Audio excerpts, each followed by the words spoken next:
All right, we are live. We're going live. We'll give a couple Yay. of minutes for people to come together.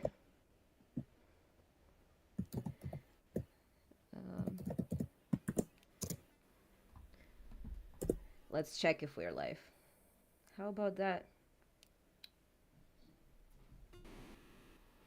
Oh, yeah, good. Thank you very much. If anybody can tell me in the chat if the sound is all right. Irina, can you make a noise? Make some noise. Woo. Make some noise. I'm here. Hello. Yeah, if there's any issues with the sound, let me know. Um, and then if no, we should be good.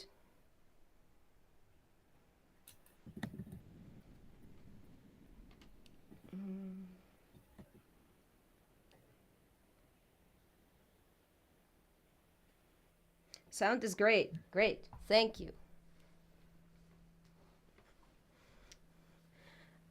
Irina, welcome to the internet. My first day here, yeah. Yeah, welcome to the live internet. Um, Don't be mean to me, please. oh,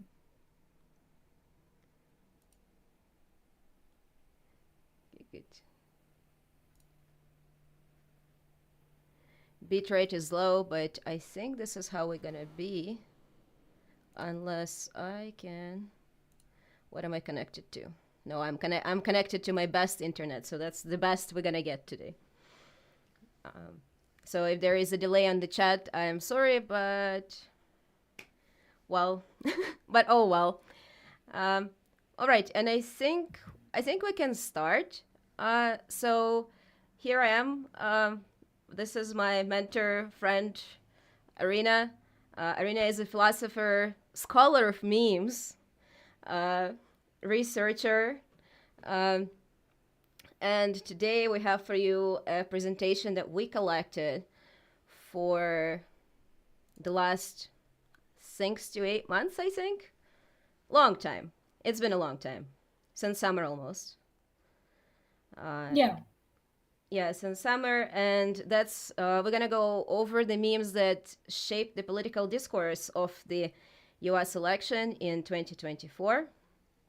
So there are some funny memes, but we actually try to have like a overarching, larger goal.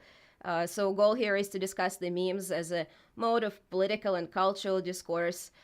What was the role of meme in the election cycle, and how online spaces shape the modern political discourse.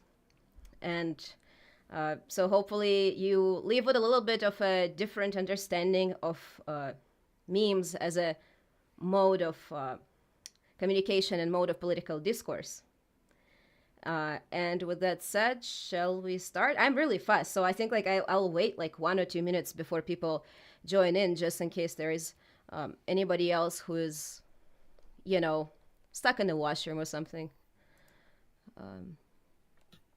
Because okay, should be good. All right. We'll give it one more I minute think and we then we'll can. start. Oh, Irina, yeah, many words of introduction. Sorry. Go ahead.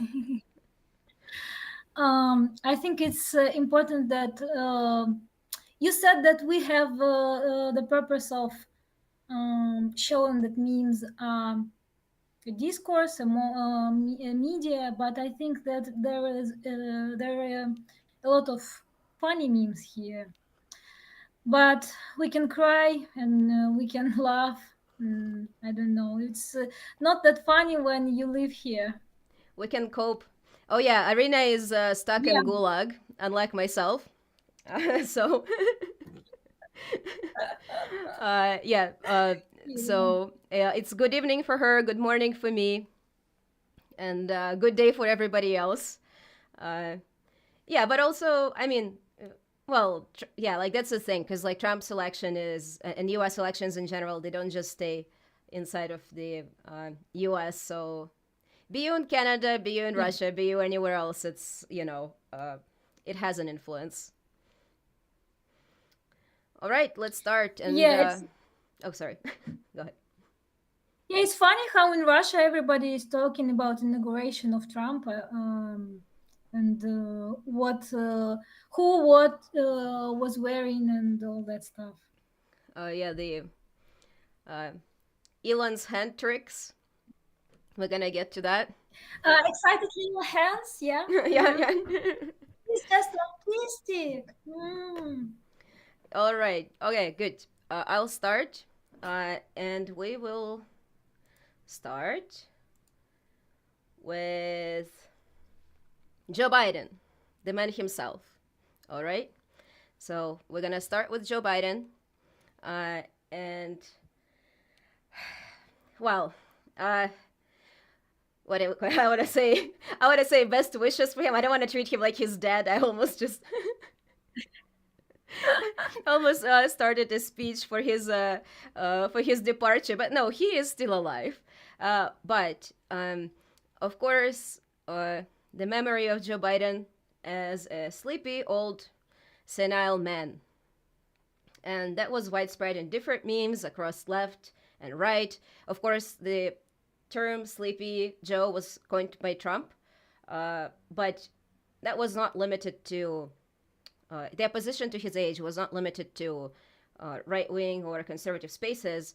A lot of left spaces actually pick it up on the ground of it being a really large discussion of American gerontocracy and American politicians, which are so much old.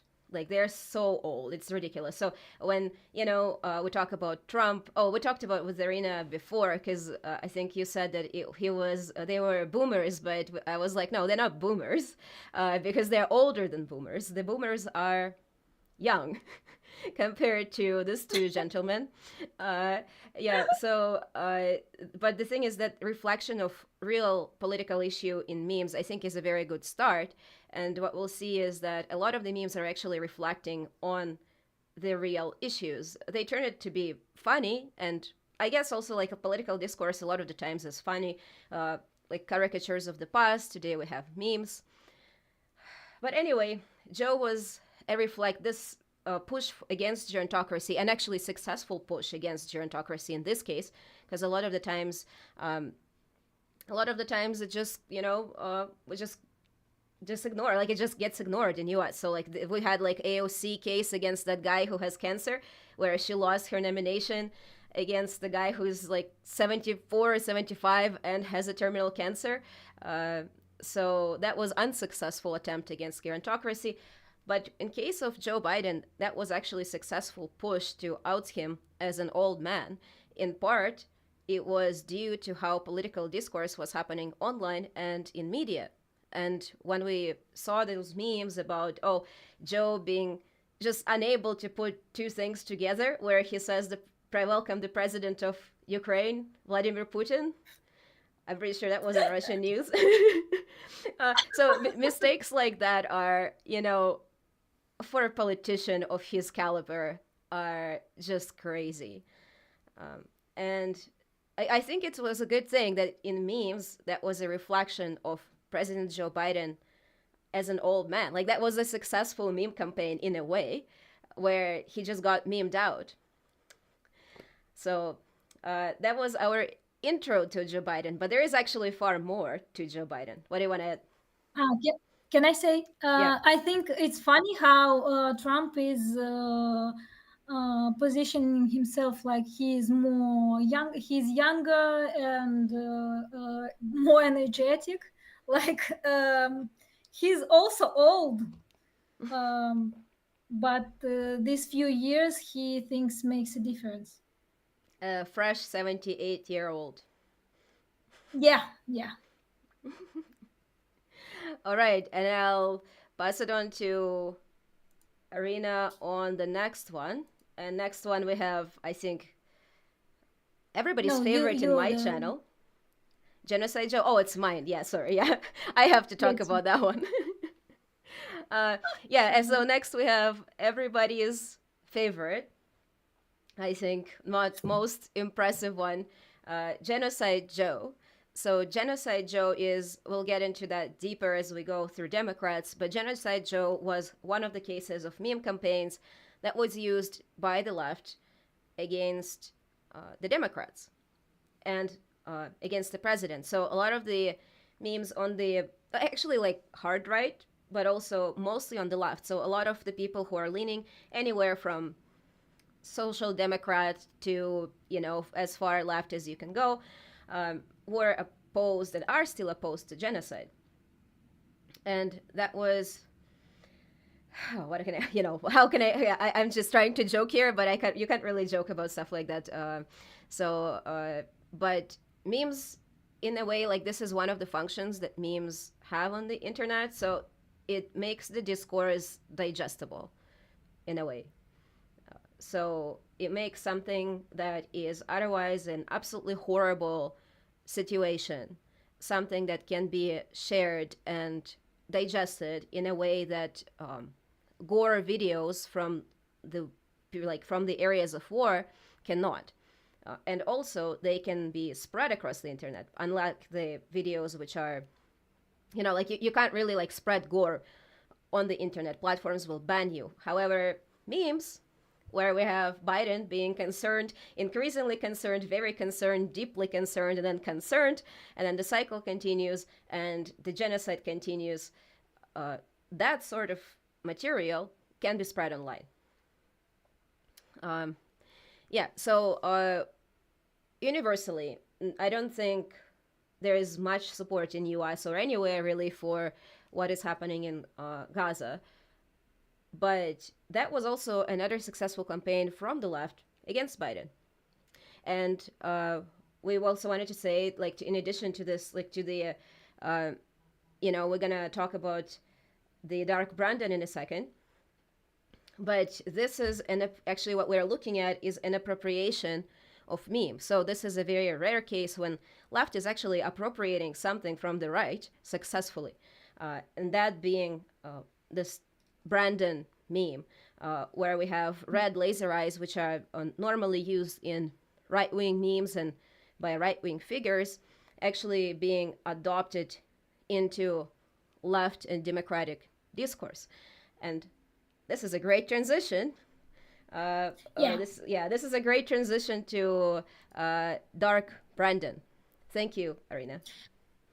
Dark Brandon, I kind of dive deeper here, and we saw already some memes that are Dark Brandon, but the issue here that we know that Dark Brandon, we perceive Dark Brandon as Democrat or lib meme that is successful portrayal of Joe Biden, but its origins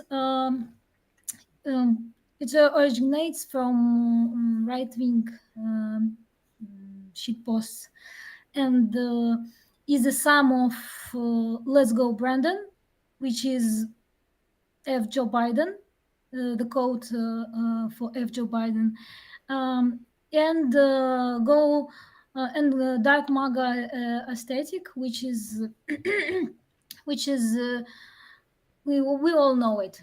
It's apocalyptic. It's emotionally charged. It's I'm talking about woke mobs, woke mind virus. The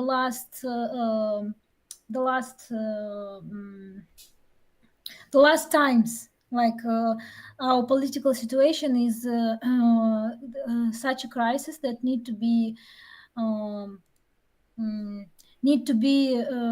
dealt with and need some kind of allegiance from them. But the thing is that the meme wars, there are no rules there. So Dems appropriated this meme. Some of right-wing media were complaining that the libs ruined their meme, And Joe Biden also tweeted this meme just like we draw it up. I think when it was connected with the Super Bowl. So I'm not very good at American sport. Um, but yeah, but I think it's very interesting that a very interesting case of appropriation and meme war, and something that something controversial, because not any case of this meme can be distinguished if it is snarky leftist shit posting or right wing propaganda. It can be almost undistinguishable. Um, yeah, Good. You got that's one? That's what you have that's to all. say about it. Yeah, that's actually true because it's not very. You can't. What was like we had a genocide Joe with Dark Brandon because despite Dark Brandon being successfully used by Democrats um, to propel Joe Biden, in his PR, it is actually used to critique him. It is still used on the right, so just the template itself is not very differentiative, despite the Yeah. successful appropriation. Okay, next one is mine. Uh, yeah, so great topic of the internet, irony. So Joe Biden was one of the candidates that was really successfully portrayed through irony. Not intentionally. I don't think it is or was his intent to end up in the situation where he is used ironically more often than not. But he was. I think in part that is due to the fact that he dropped out. Um, just Yeah. that dropout situation created him, like, basically made him like a third buffer character between Kamala and Trump, where people would assign like all sorts of political ideas onto him. They will just say that, oh, I think of all the political campaigns, all the political campaign stuff and all the political memes that we collected, I think this one with Trump and Joe Biden smoking weed is probably my favorite. And when I've seen it, like it's yeah, that's my favorite meme of them all. Because there is such a deep irony and also on so many levels. And irony here works as a tool. So we talk about the political discourse where everybody is frustrated. Nobody want like it's basically least worst election. Like you just people are just choosing between the least worst candidate according to their perception. But Joe Biden is a third option. Suddenly there's actually three options in the US election. So you might just say, actually I want Joe Biden, or like, oh, actually Joe Biden is in Trump's support. He's not actually in Kamala's support. Like he's actually working a secret underground campaign to undermine Kamala. But also he's like a representative of an older times in a way, where Trump is working like a destroyer of the existing system, and Kamala is a continuation of the system that is already dead. She works as an actor of a kind of dead corpse of a system. But Joe Biden reminds everybody it's over. We'll get to that, okay? Yeah. We'll get to Yeah. that. But Biden also acted as this figure from the past better times. And we just talked in the morning about meme of him and Linkin Park. So this like Yeah. bottom right picture where he's leaving the space and leaving the office uh, with the and on the Linkin Park music. Uh, and this like whole like 2010s aesthetic and idea of like better, even with economic crisis, but like this reminiscence of the system that is not yet dead, like, oh, everything is fine. So Joe Biden in a way acts like saying, oh yeah, everything is fine, guys, everything will be okay. It's just normal process of democracy and democratic exchange. Well, I don't think anybody perceives it that way. But he adds this nostalgia component, which would often be expressed through irony.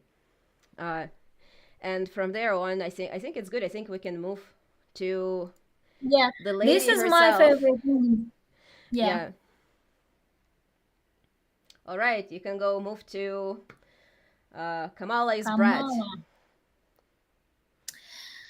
Yeah, it's somewhat successful, and I think the most annoying meme is Kamala is a brat, and Coconut Kamala is not that annoying, but it's kind of annoying. I don't know. It's like older. Hard to That's what say. I've heard. Like it's a Yeah, template. It's like yeah, meme from 2015, 2016 period. yeah.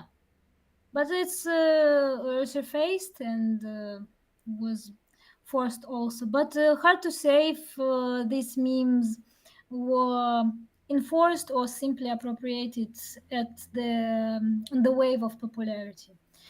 Oh, I wait, think wait, everybody wait. knows now. Do you think, Irina, just a question to keep the chat entertained? Do you think it was enforced, or do you think it was like, uh, what do I say, like naturally created on the internet? What do you think? Uh, I think it was. I think celebrities think about them too much and think that their endorsement means something. Hmm. So Charlie endorsing Kamala, I think it was sincere and hmm, it was not forced, but Kamala high quarters, of course, it was forced. It was appropriated, and it does not go anywhere because it's not very does not have any substance to it, political message, nothing, just vibes. And I think this is the main problem with Democrats this election, that they don't have any message, they don't have anything aside vibes. Anything And beside green? What's that color green? yeah, Anything, nothing beside color green. Yeah, that was the political campaign nothing. of the Democrats, actually. Yeah, green and aerial narrow, that's Hmm. all. Yeah, sorry, I derailed your. And yeah, um so the coconut meme is also um, not very about the message. It does mm, show the Kamal kind of relatable and kind of unpretentious, her unpretentious style. And I think we discussed it, that she is some kind of Taylor Swift from White House. It may be far fetched, but she is not very. I don't know how to say it. She was portrayed not as not very smart, not very mm, pretentious, and she was like a simple auntie. And that in this way she was relatable, like Taylor Swift, Hmm. like one of us. Yeah. And the like she is a young woman, but also she is boomer. Sorry to say that, but she's boomer. But as you said already, Trump and Biden is older, so she kind of young Mhm. for this race. Oh yeah, she's the And I think representative this, of a new generation, right? Like she is like, oh, hip and young. I don't know how. I think she isn't like that old, but obviously she is not a she's not a Zoomer, and her association with Charlie doesn't make her one. But that's kind of was, I guess, a little bit of an attempt to portray her as a younger, hip lady. yeah, the trying to appeal to Zoomers, not very successful. Oh, by the way, Embarrassing. I was reading on the news, and I think you'd love those news. But actually, the only demographic where Democrats were successfully gaining votes and not losing them was like older white people, like over 55, white folk. So which is kind of representative of how like you'll see it is captured in memes too, because all the Kamalas and Force memes are like 15, 10 years behind and use different type of messaging completely. So her appeal to Zoomers through celebrities and through to millennials, even you can say through celebrities, was just uh, you know, Yeah. well, I guess what you get good grades like A for trying. Thank you for trying. A minus, A Mm, minus. yeah. And I think it's important to say that I already said that there's no substance, but there's no event, no rumor, no misinformation component to this meme Mm-hmm. that is frequently used in Trump memes. Mm-hmm. So just nothing happens politically besides Charlie being hip and progressive, endorsed Kamala, and that's all. That's the event. Yeah, like that's kind of what happens here. Can you get Yeah, the next maybe? mine is also mine. Oh yeah, next one is Ready also for yours. more? Let me switch here. I switched. Oh yeah. Oh yeah, here you go. Radical Democrats. Yeah. Yeah, Trump refers to Democrats as radical left Democrat. Mm, and I think it's a residue of Red Scare and he's trying to appeal to his older voter base. But it's funny that we will say later that mm, that he says Kamala is some kind of Lenin and Hitler At the mm, same at time. one, yeah, at the same time, I don't know. And they coined super cringe term communism for her. I didn't saw a lot of these memes, but as I was researching, I saw some some of them and merge with it. Just say no to communism, and obviously her politics was not radical or not radical left at any point, and leftists also reflected on that. Mm, this poster with Chicago and that flag Hmm. was somewhat popular uh, despite being AI generated, and it's mm, Maybe even interesting because for of it in this, was AI generated. yeah, like some kind of our delusional fantasies, Hmm. conservative illusion of delusional fantasies, like if this if it um, fit the narrative, it is okay, and we don't care if it is true, if it is AI generated or no, doesn't matter. And this shows a complete decay of truth in memes, because we don't care what uh, what is the reality, but we just care about the picture, and we will also talk about that.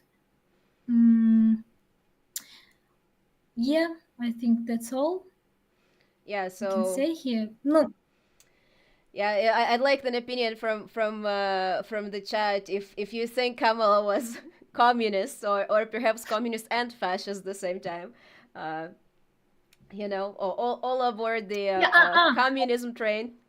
Communism train. yeah, communism. Yeah, and I think it is also example of horse shoe situation where we say that radical left and radical right are not very different.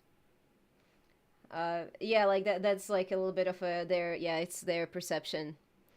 Uh, yeah, the Oh wait, as embarrassing as Kamala's brat was, it didn't insult your intelligence nearly as much as communism does. Yeah, that's true. Yeah, yeah, For sure. Yeah, like it's like this one is very cringe. It's something that can only exist in the mind of I think like probably center right, because like hard right is also they're aware that she's not a communist. There is no communism on the hard right, and they also don't think she's a Hitler because I mean she's a woman and she's black. What do you mean? There is this, hard right spaces don't really accept her. But this center right narrative, they kind of try to wiggle their way in describing her however they want. Let me see what else we have in chat. Baron Trump's role. Yeah, we'll talk a little bit about him here and there. We didn't include him that much, but he is, I think, like influential as a, not as a meme himself, but he is influential as a person, I guess. Like a young person yeah, actually helping Trump. yeah. He refers to himself as a meme war general or something like that. Baron. Baron Trump. Yeah, we talked about in the morning about the big Baron. We didn't include it in the Yeah, big presentation Baron. because it doesn't have a political value, at least not yet, because he is not actively politically engaged. But Baron being Chad or him being tall, and this memes where he gets progressively getting taller, and now he's so tall, he's outside of the White House. He's like towering over the White House, waving his hand. Those are quite funny. I mean, like they obviously work as a good PR, but since he is not politically involved himself, it's it doesn't have much of analysis outside of just personal PR. I think this theme of radical Democrats is it's very American. I don't know how to say it. Like the figure that does not have anything left on her program can be called uh, Hitler or Mm-hmm. Lenin. I Yeah, don't know. Um, so yeah, it's very insulting to our intelligence. yeah. Do you have the chat on? As the Vaisha is asking about the shame to defame memes, the marvel of American culture. I don't remember those.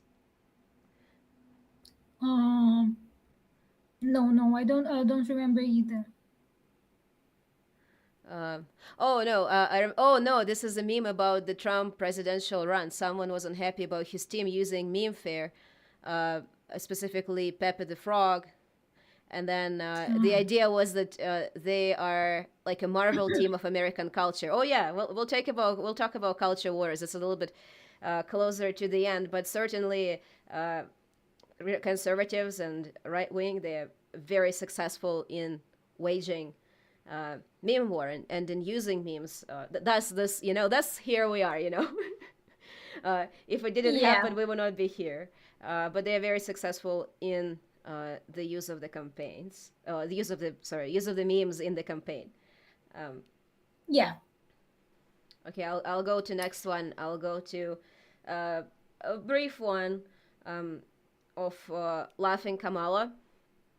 So this was one of the terms that was coined by Trump. Again, like Trump just gives like this is also a thing about Trump. Even without memes, he kind of creates this verbal meme where he tries to, crooked Hillary, Sleepy Joe, laughing Kamala is kind of meaningless on the surface. It's like what are you mad about the woman laughing? And that's how a lot of Democrats perceived it. They were like, well, are you trying to say that she's bad because she's laughing or like because she's happy? What's the problem here? But it's also in a way like it works for his base because it is overlapping with the racial tropes. So it is in a way overlapping with this dislike for women and dislike for women of color and dislike for people of color. So it works across all three or four, like different tropes which are already existing in the heads of his fan base. So this is a great example of, like we've seen with Obama, where Obama was portrayed due to his, really large smile and really big ears, he would be portrayed in animalistic view, which is very typical of how racists do portray people of color. They animalize them. And also, they don't really like laughing women. you know, there is, it's almost like this like older, like overlap with like current meme has a little bit of that vibe, that dislike for minimum middle to higher, like middle age to like a woman a little bit past her shelf life type of thing. uh, but no, I'm so sorry, I'm getting there, so I Yeah, can yeah, joke yeah. about it. But the this overlap between the different narratives of pre-existing biases and cultural displays of people of color worked pretty fine for his fan base, as you can see. So there was a lot of comparisons of Kamala and Hyena and Camel, and there was an actual thing where she would laugh instead of replying to questions. So it was just like, oh, are you just like laughing because you're stupid, or are you laughing because you're because what? Because you think genocide is funny? We'll get to her version of genocide memes, but her inability, like her laughter as the absence of reply, uh, also didn't really work for her, and that was reflected in memes too, which kind of worked in this case like an old racist comics, I guess. The same idea as Obama portrayed as a monkey. Now we have Kamala portrayed as hyena or as a camel. Um, yeah, and from here we go to what's the next one? Is next one? Next one is Pro also Kamala. mine. Yeah, Yeah.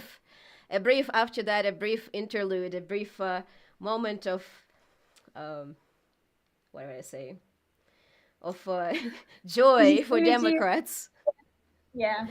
A brief moment of joy for Democrats. And I'd like to note here that this is something very interesting, especially when we talk about the um, meme wars. Meme wars. Guys, get your memes ready.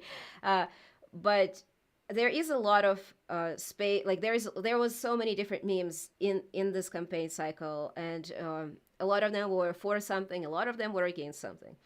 But with pro Kamala, what you can see is actually like we collected them for you, but just so you know, all the other memes except for this slide. So there's a lot of slides here. I think we have almost 30. So there's a lot of templates and a lot of slides, which I don't think Arina, like we rarely just like would forcefully collect them. They would just float across the internet, and we would take them in and put them into this presentation. This is the only slide where I actually had to go out onto the onto the pro Kamala, pro Democratic subreddits and try to fish something out. And as you can see, what we fished out is actually not memes. It's like comics. I think the only one which I would classify as like a modern meme, as something that is current template, is the "I'll thread what I want, sweetie." Uh, so which one is like a reference to a libertarian? Obviously, she's not libertarian, but this is a like like this interesting. Unique reference to libertarianism, and her being like an anti character.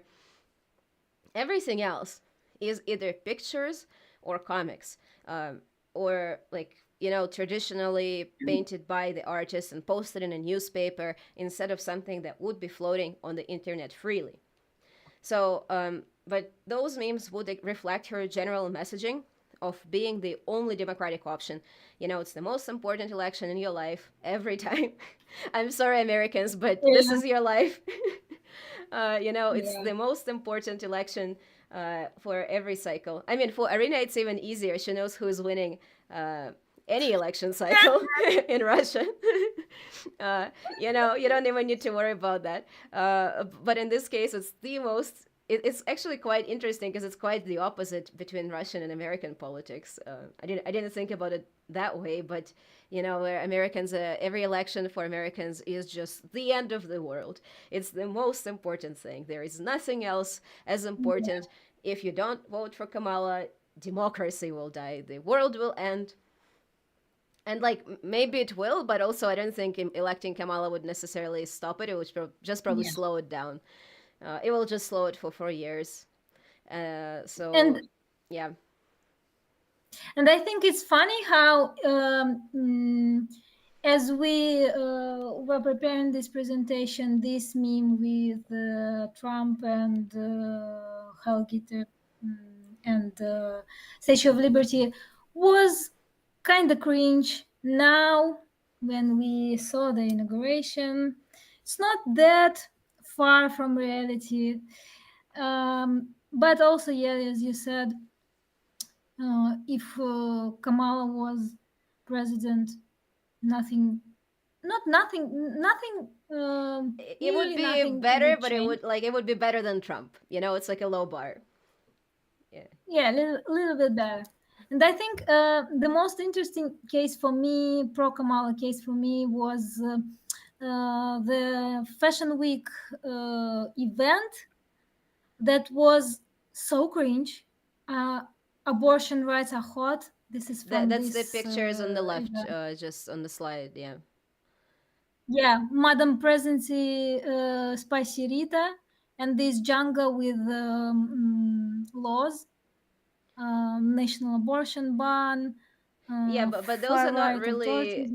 actually like fun thing is those were Yeah, not actually their platform. So they had this Jenga with like all progressive ideas, but none of them were in their platform. But they were on a Jenga. yeah, yeah. And the wall of hotties, the wall of Yeah. weirdos, yeah, that kind, that all that thing, the JD Vance Hmm. couch, uh, they were trying to be funny, Hmm. and we're saying nothing, just like we said, just the vibes. Hmm. Yeah, it's just green. Democrat platform is green. That's all we can say about Yeah, that one. Yeah. Oh, yeah. And then speaking of, yeah, the I wanted to see Kamala stance on Palestine. So this is a great transition for our yeah. next to the Holocaust Harris. So yeah, Cop, and the memes Cop on that Kamala, topic. and yeah. If you like Genocide Joe, then you love Holocaust Harris. Hmm. This is my my favorite here. I think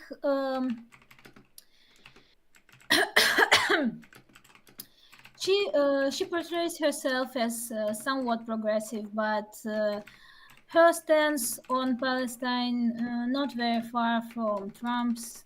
They both support Israel, so a lot of left platforms were criticizing Kamala because she failed to appeal to anything left of liberalism.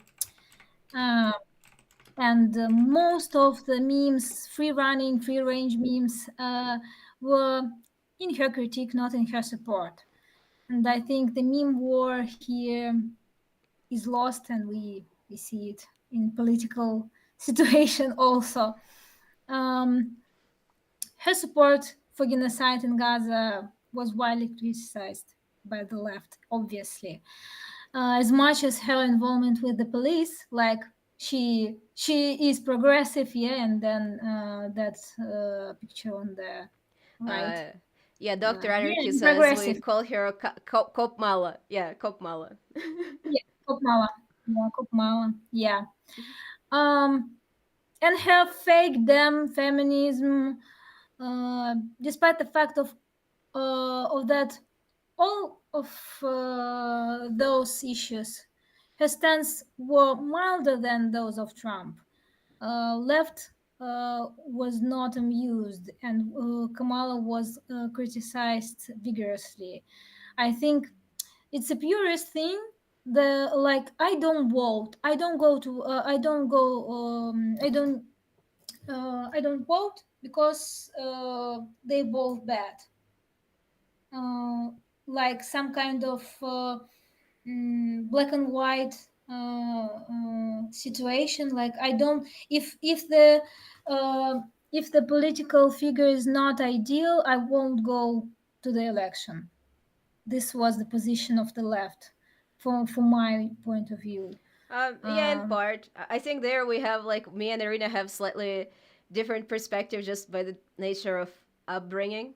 Yeah, because a lot of Americans would be like opposed to voting, but for us it's a little bit like some stuff that we never got and we never get. Like, I'm like, I would technically say, like, I always say that I'm like an anarchist, and technically anarchism is opposed to democracy and voting, but I sort of enjoy this process just personally on personal level because that's something that Yeah. I've never experienced. It's like this thing is like if you're never getting, or never given chocolate as a kid, eventually you grow up and you're like, oh, Yeah. chocolate. So it's like the same thing for me. So despite like understanding that that's not how, how the system technically operates, and there isn't that much, it's like managed, not to cite One Dime. I think there is an overlap between my viewers and One Dime, if you know Tony. So he has this idea of managed democracy, and like this two parties which are basically like chosen for you, and then you just have to, I joked in the chat that you just choose the pace of going down fast or slow. uh, Yeah. but the whole process itself, just because for like Arina still like it, that like she can go for elections, and that like kind of uh, somebody already did the work for her. Yeah, versus for me, like I still go and on the some of the, I mean, obviously in Alberta there isn't, I don't go to federal ones because it doesn't matter, it's conservatives win anyway. But like on municipal level I sort of enjoy it, like because it has some,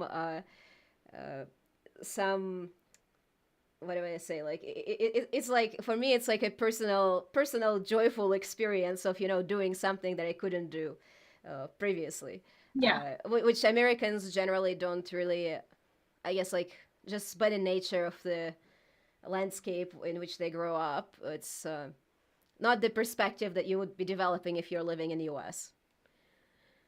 Yeah, Um, it's in both cases it's meaningless, but with some kind of different details. But I think it's important here that it is also a horseshoe situation, and Kamala was criticized not only by left for her Zionism, but also by right yeah. wing platforms. Um, the question in chat: do you think reactionary politics will give opportunity to progressive politics in response to Trump? I think yes, but not in Democratic Party. Like, if the question is, will the Democratic Party reflect on their No, yeah, like sorry, I don't think no. so. I don't think so. But if the question is, will there be more like on the ground progressive movements and opportunities on the ground, I think so, yes, because like people will swing left. Like, I think that will be a real thing. um, do we have any Yeah, but actual data on how many people on the left refused to vote due to not liking either candidates? No, but we know that more than half people did not participate. I think there is like a number, if you look online, the decrease of voter base on Democrats. We talked about it in the morning. In the morning, it is morning for me. At the start, that the yeah. only demographic that gained, that one I actually checked, the only demographic that Mhm. gained was older white people. So older white folks over 55, 60 is the only place where she gained. Yeah, so.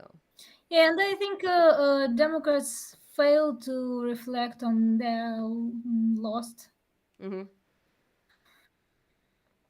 We will Yeah, talk about it later. yeah, we'll talk about, yeah, like it's still, we're still only about one third, we're still only one third through.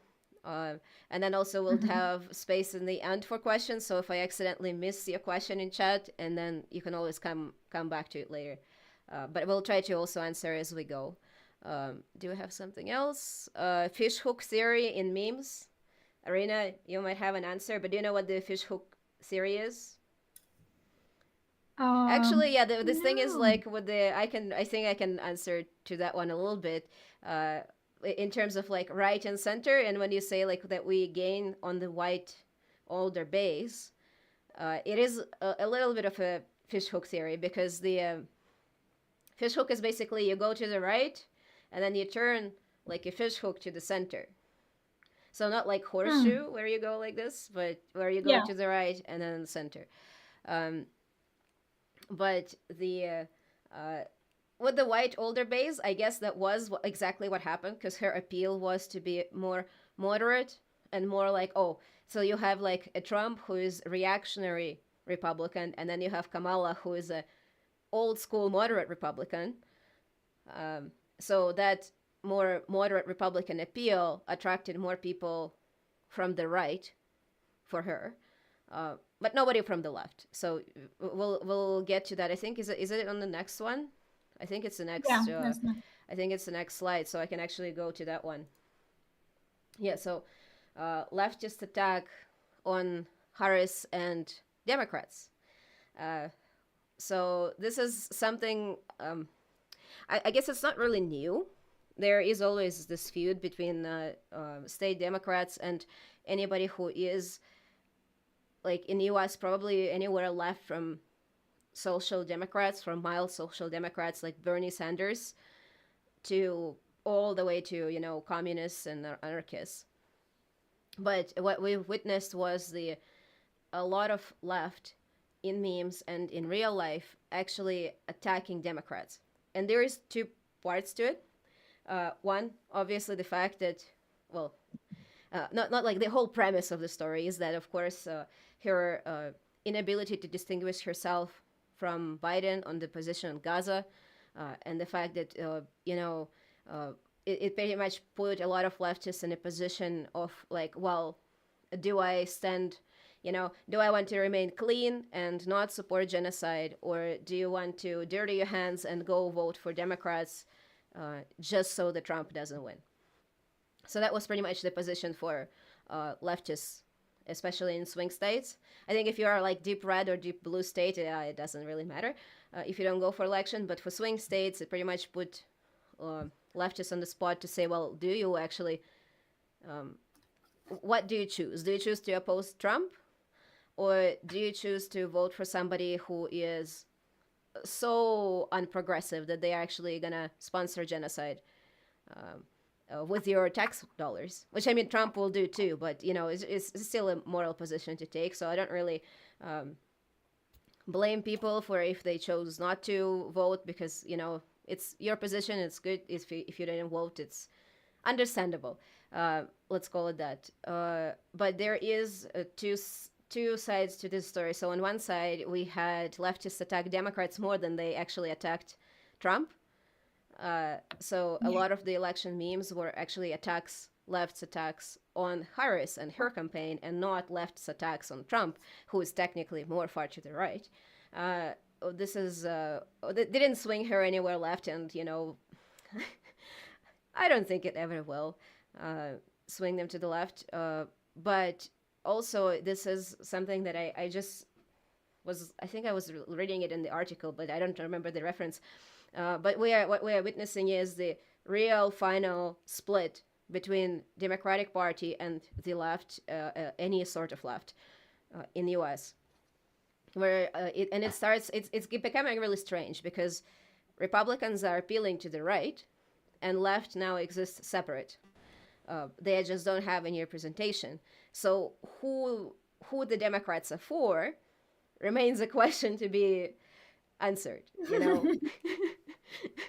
And this was reflected in like, that was also memes reflecting on a campaign that was absolutely unprogressive by any means. Like, she rolled back even on the healthcare, even her, like, I was thinking about the abortion rights, and it's like, yeah, you abortion rights are important, but in the US there is actually no maternity leave.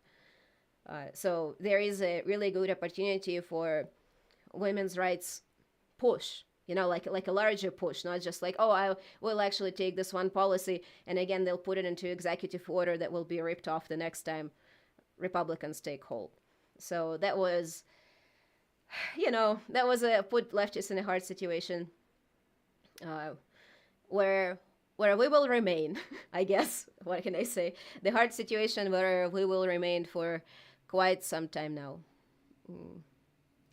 Oh, fishhook to be ironic. Yeah, it is like it is just like speculation, right? Like, how do you see? Because I don't think political spectrum as a I'm talking to chat. Sorry, Arina. Yeah, I Yeah, understand. but the fish hook theory, they're all just like a, I guess, like a play. It's like a political play on the landscape of politics rather than um, real factual theories, because political accesses are sort of they sort of don't make a lot of sense, especially once you start moving out of US, like this left right spectrum that doesn't really exist outside of the US. So, and then if you talk to people on individual level, they don't really exist as like points on the map. They usually have this a bunch of contradicting opinions living together in one head. So yeah, it is ironic. It's not a scientific method. Let's call it that. Um, Thoughts on I think tech it's bros? Sorry, go ahead. I think it's internet citizen research. I don't Hmm. know how to say it. The shoehorse and the hook theory. It's not like theory in academic way. Yeah, I think Arina can coin the term as an academic, not academic. Okay, I agree with that. It's just like an internet schizopolitics thing, you know. Yeah, yeah. Uh, oh, if you are you leftist if you saw those memes? Well, okay, good question. So I personally, just from the amount of memes I've seen like that, I have a suspicion that some of those memes were actually um, like produced with a purpose, not like, and I don't mean by the people. I think some of those there is obviously a natural push of leftists against Democrats, but I think it wasn't part fueled by artificially produced memes by either organizations or governments. So, but it's just, we're getting into tinfoil territory here because there is not much. Yeah. I don't have any way to prove it other than say that just the sheer volume of it and how much airspace it took for me meant that some of it was artificially created. But some was sincere. Yeah, some of it was like there's, yeah, that's what I mean. Like, I think it was just a naturally occurring movement that was just facilitated rather than created. So it wasn't created artificially, it was a real thing. Um, it makes sense in France for people like you mean like the left right spectrum? Yeah. But like, for example, in terms like when we go to Russia, it's not really left right is not really the spectrum anymore. It's more like should I transfer myself to Russian and say it's more like from liberast to vatnik. I mean, whomever speaks Russian in chat might get the joke, but basically it's like a whiny liberal to this like USSR conservative communist. Uh, Yeah. so so that's the spectrum there. But in the West, yeah, I guess left right can work for most of the Western states. But I think the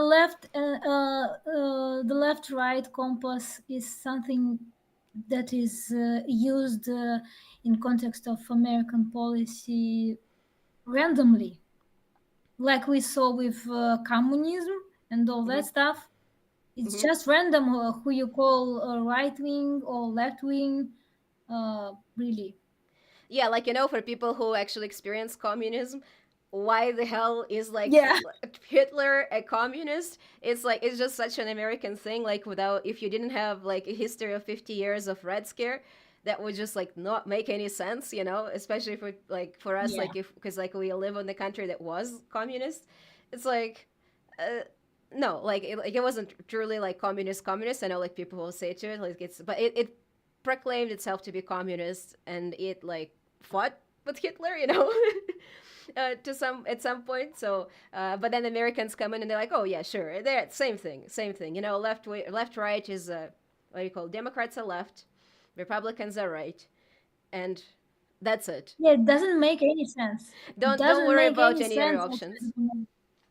Yeah. And also the fact that Trump now is talking about Russian helping him in World War II. Hmm.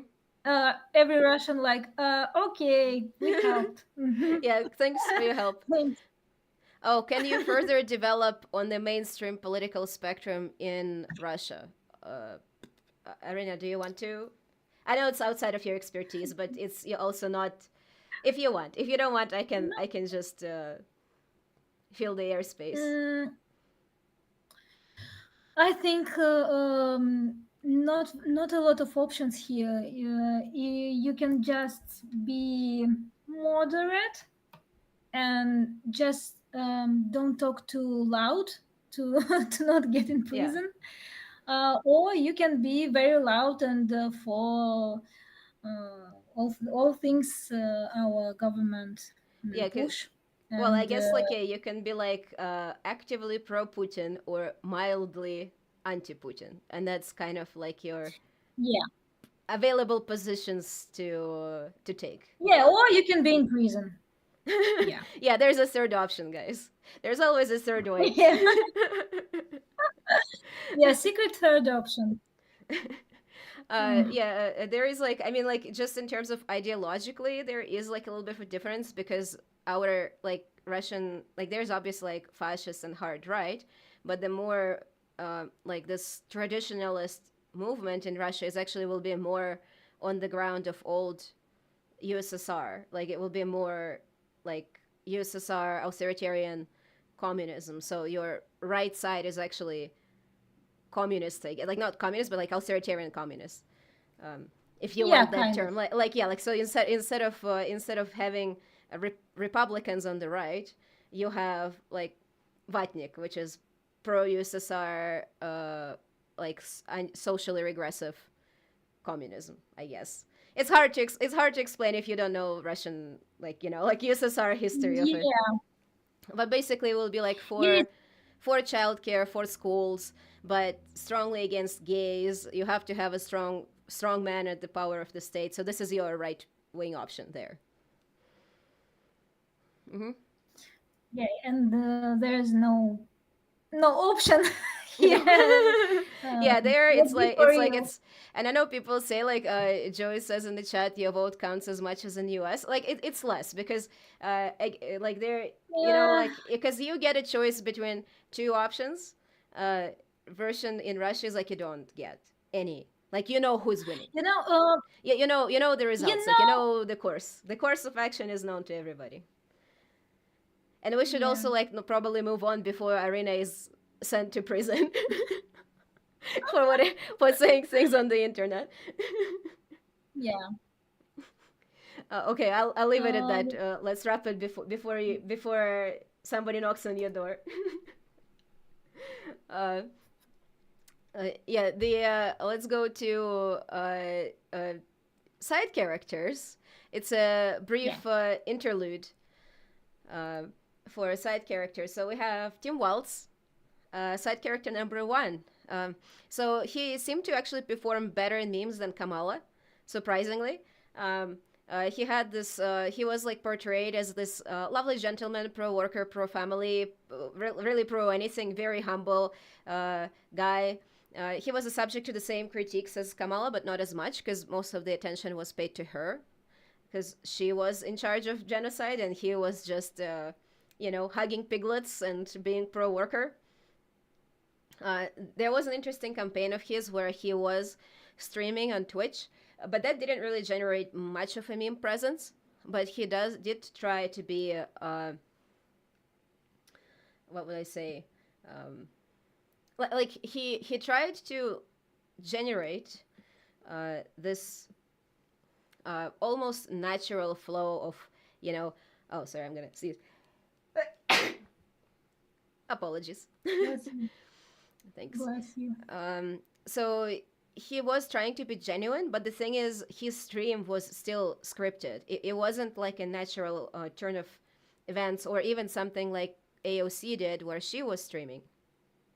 Uh, but no, he was just like he just streamed scripted. A similar thing happened to Kamala and her appearance on podcast, where she appeared on a scripted podcast. So there was no feeling of genuine connection between this Democratic politicians and um, and the people. Like they were like, oh, like those are people in suits who are going on a scripted streams, and that was the presentation of Tim Walz. And then I'm gonna quickly go through J.D. Vance, who was far more present in memes in a very interesting way because JD memes were generally uh, it's a negative language, asking a question of, Yeah. uh, you know, is there such thing as a bad PR? Because the answer is apparently no, not really. Because, no matter what you do, is like drag. Did he have sex with a couch? The amount of couch memes was overwhelming. It was ridiculous. And then a lot of his memes were like, he did not have sex with a couch. He did not do drag. He does not wear the eyeliner. Like, please ignore, please ignore. There is just uh, very negative language of like, hey, can you please ignore JD Vance? And then that thing just spread into more and more memes by the rules of the internet. But despite all that, we can say that there is actually, as far as it's funny, it works. So doesn't matter if he was, if it's a negative PR, it works. It works just as fine, and it spread far and wide, way further than JD Vance. And between the two, of course, is debate. And again, asking the question, it's a slightly different question, which I guess like US occasionally faces, but doesn't matter what you say or doesn't matter how you look. Because like it matters how you looks. So despite the fact that JD Vance just spread a bunch of bullshit on the debate, the fact that he looked better and more confident did play to him. And a lot of the memes, like the one in the center, where JD Vance is portrayed as the dad and Waltz is portrayed as a 7-year-old. Uh, so this was kind of like how people perceived it. They said like, oh, you either have your like confident, good-looking guy, or you have this terrified man who's sweating. Because that's how Tim Waltz was in the end perceived, and nobody remembers what he said. And we talked about debates with Arina before too, and we said like it's just actually doesn't like debates don't matter in the sense of who says what anymore. What matters is actually the the memes, actually the memes. So whatever comes out of it. So what do people remember, and how do they put it into the medium of memes and spread that out? Oh yeah, JD Vance with baby filter, right? It's so good. It's also, I think it's also flipped. Like he has no hair and he has a beard, so he's like flipped over. But yeah, like it's such a funny meme. But again, this is a very interesting case of looks matter more than words. Um, let me go uh, a little bit over the chat, just if we see anything. Mm-hmm. And I think we will discuss it in a second about the presidential debate. Yeah, Mm, we'll go over the the debate. news Yeah. was good, but we don't know what what was the theme. Nothing from substantial from that debate. Just the ridiculous memes. I, Um, I I think you know which one yeah. I'm talking about. Yeah. We're gonna get to that. It's XYZ 123 question. It appears to be Mhm. leftists were caught off guard on how south this and how fast, I guess, how fast the things are going south in the U.S. Mhm. And there was. Do we have any thoughts on how badly the things are going right now and how much worse the things can actually will actually get? Well, there's two questions: how bad will they actually get, and how bad they can get. Um, I think it will get. I think it will turn bad. Like I'm currently working on the video I'll be filming tomorrow, which will go a little bit deeper in depth. So if you want my opinion on that, I'll give you a whole hour of my opinion on that question. Um, but in brief, yeah, it can go. It will go as bad as you guys allow it to go. Let's say that. And returning is also kind of hard. I mean, it's U.S. is more flexible. Obviously, Irina is looking at me like, yeah, but U.S. is more flexible than Russia in that standpoint. So Yeah. you guys have more opportunities to flip things left and right and move politics up and down.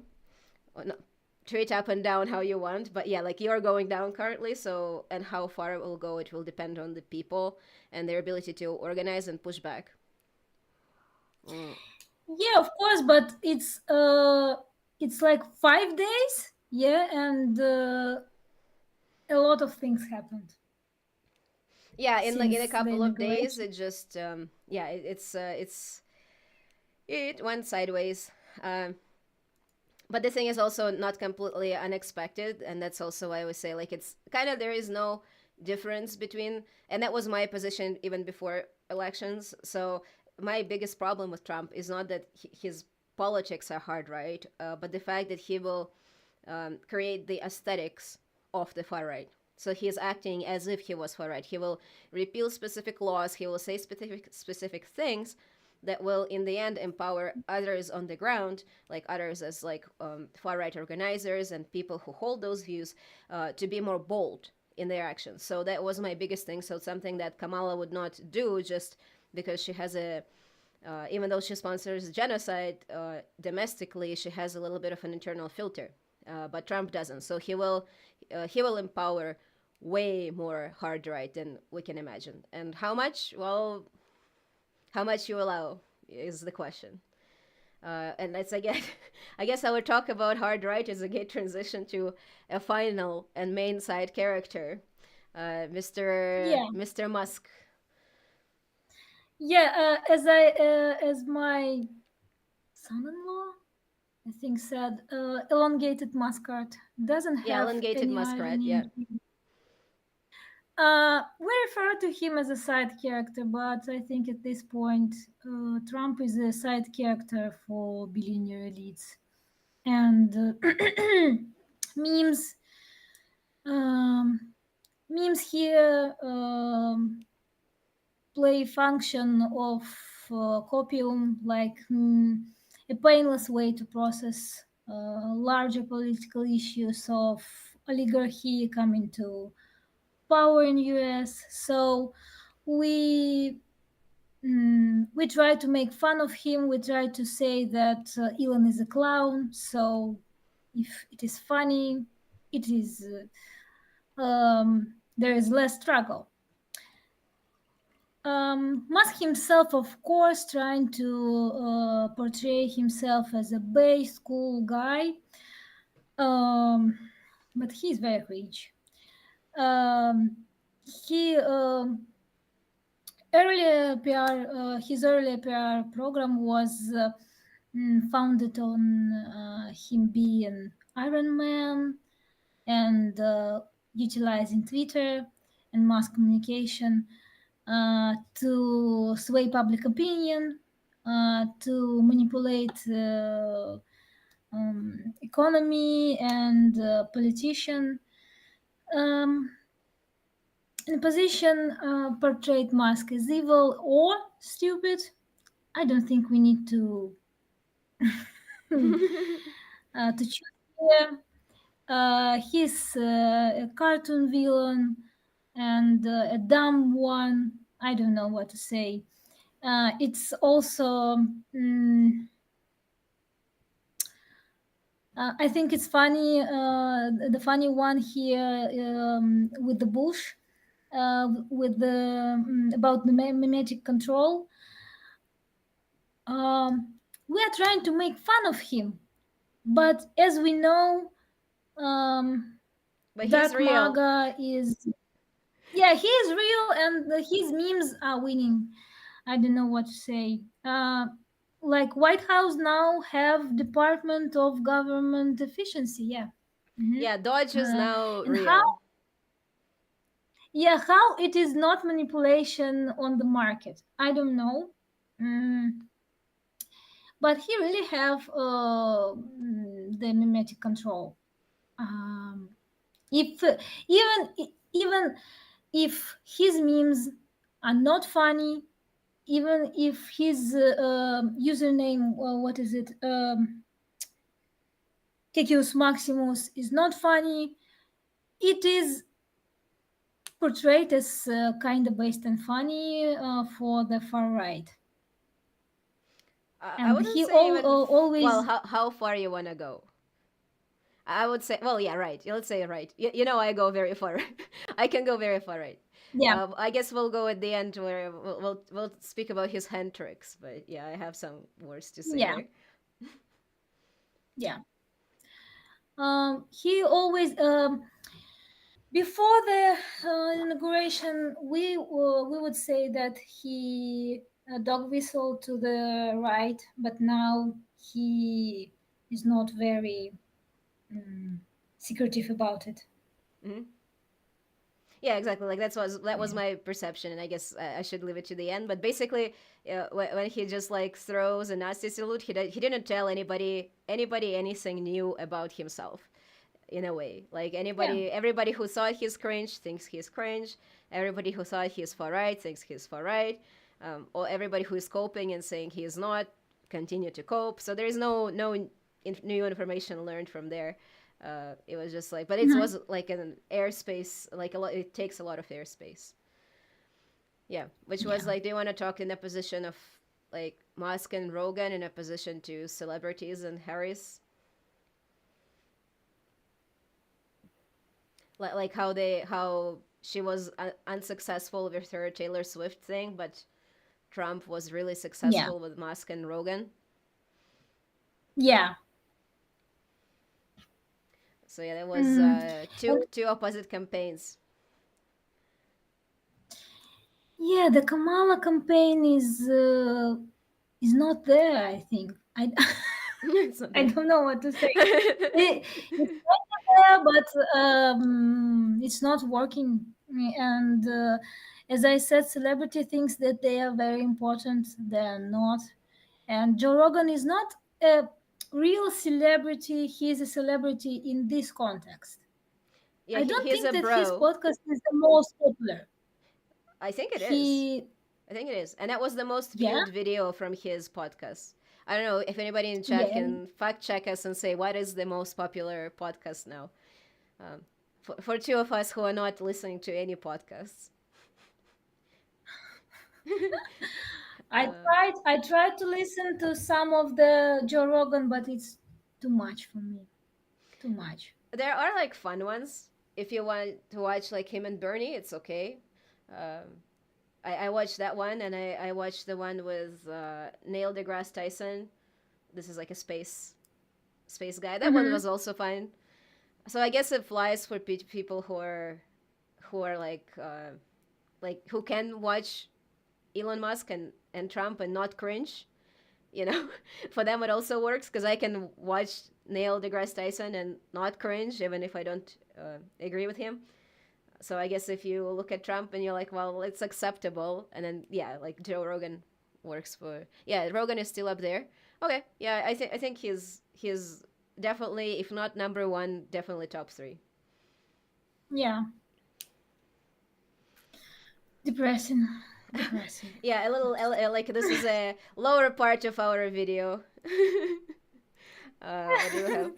I think we Uh, can go to the presidential debate. yeah, let's go to the debate. Mm. Let's go to back to schizopolitics. Yeah.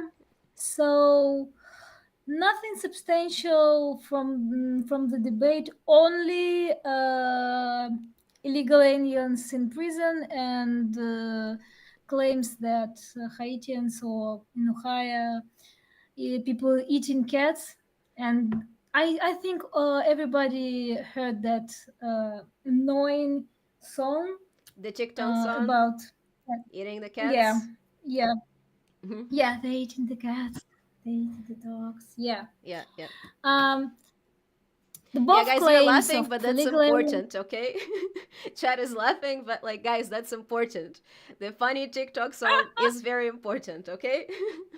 Yeah, oh my god, both claims of illegal trans care and Trump's they are eating the cats originates from presidential debate, and I think demonstrate the decay of political culture and decay of political narrative that strives. further away from any real problems and social reality of American life, and discuss and into discussion niche discussions that are marketed to us as important, like the trans thing, and this thing about cats. I don't know what to what to call it. False claims of immigrants eating cats Hmm. are also a reflection of this decay of truth. Um, Nobody cares if it's real or not. The memes are funny. Hmm. That's the real, uh, really important point here. Hmm. It's funny, yeah, but I think the presidential debate was very boring, very Hmm. boring, and except these two things, I don't remember anything from that event. Mm. And I think it's also reflective of the importance of the vibes here, like the heroic stance of Trump and Vance standing up against transgender operation on illegal aliens. And I think it's also maybe funny in opposite way that uh, this is the future that liberals want, or leftists want, Oh I yeah, yeah. guess. This is So the future that liberals want is transgender operations on illegal aliens in prison. yeah, it's some kind of altercation of gay space communism, super luxury gay space communism, and all that. Yeah, but Mm, they're scared of luxury gay space communism. yeah, they're not ready for it. Yeah. Um, yeah, and I think this decay of true is at this point is some kind of trip like way that the information were used in this election by the conservatives. Mm. Like they don't make any sense. They don't need to make any sense. Yeah, like that's a key component to it, that it's not just like, not that it's all a lie, but it also doesn't need to be a truth. Like it can remain a Yeah, lie. It's fine. Like as far as yeah, it we fits don't the care for the vibe, truth. we'll just, AI generated Trump on a cat. That's it. Yeah, Mhm. and he's so small. Oh yeah, he's tiny. Like there on that picture, it's like, but he's also in the army of cats. So he is really tiny and he is Yeah, driving a big cat and protecting the army of little cats. Oh yeah, yeah. I think it's yeah. funny. I think it's funny also that now the memes on the opposite sides of the slide is kind of the same. That like this with the cat and that with alien and poorly drawn, I don't know, girl or something. Mm-hmm. Something that can be made with minutes Mm-hmm. Yeah, like it's and just like, yeah, you can just like look. snap it. Or the flooding. There was a popular Yeah, meme of him in the flood with a child, but he didn't go to Florida when the Florida flooded. yeah. But it was AI generated. So and because people kind of like to believe that he was there, they just say, okay, good, it fits the narrative. Let's go. That's it. Doesn't matter. Mhm. Yeah. Okay. They want to go to the Yeah, next one and say a brief moment of yeah, the uh, anti-MAGA. So there was still a lot of memes that would attack Trump and attack this "Make America Great Again" narrative, but it has, like, if you look at those memes, it has a very different way of attacking them. Which I guess, like, if you compare it to 2016, when people would just attack the disinformation part of Republicans and say, like, oh, all of this is a lie, this is a lie, and they would like leftists do, they would deconstruct a narrative and say how everything was a lie, fact check, provide data, not in memes. So that's in a way a look into. So memes provide a little bit for a look in underlying motivations of people and underlying struggles in this case, because the main concentration is here just the on the obscurity and how strange and weird this conversation is. Like how like why are Trump memes like that? Like they make no sense. They're just so long. Like he's debating a moderator. None of that makes any sense. It's just like reality is melting, and the memes reflect on that. Like they reflect on this decay of truth and the reality, and just like the people who find themselves in a situation where it's just like unbelievably weird, strange, and also dangerous for a lot of people now. Like how to navigate the modern political discourse in U.S. And you can see it very clearly reflected in memes, which are funny. Don't get me wrong; all of those memes are actually very original and funny, but they have the actual like like there is a meaning to it. And I wish there wasn't, but there is. And the biggest critique of MAGA is not just the fact that they are evil or they're wrong or they're not true, but the fact that they're just like this absorbing mass which is on the horizon of US politics, which is moving into power, and that mass is unknown and strange and dangerous, and that's how the memes reflect on that. And the I guess that's all I have to say Yeah, about that one. take that, liberals. Yeah. Okay, good. Next one is a little bit of a brief interlude, but hard right. So far right is actually not uniformly supporting Trump. There were actually, like similar to leftist opposition to Democrats, there was hard right opposition against Trump, which like is not. I understand that this is not very. Those people are definitely not in the mainstream. They're not MAGA. They are definitely just very far to the right. But this is where we get into actual real fascists, trademarked, and nationalists who would be opposed to Trump because Trump is still for legal immigration and they are not. He is still Zionist and they are not.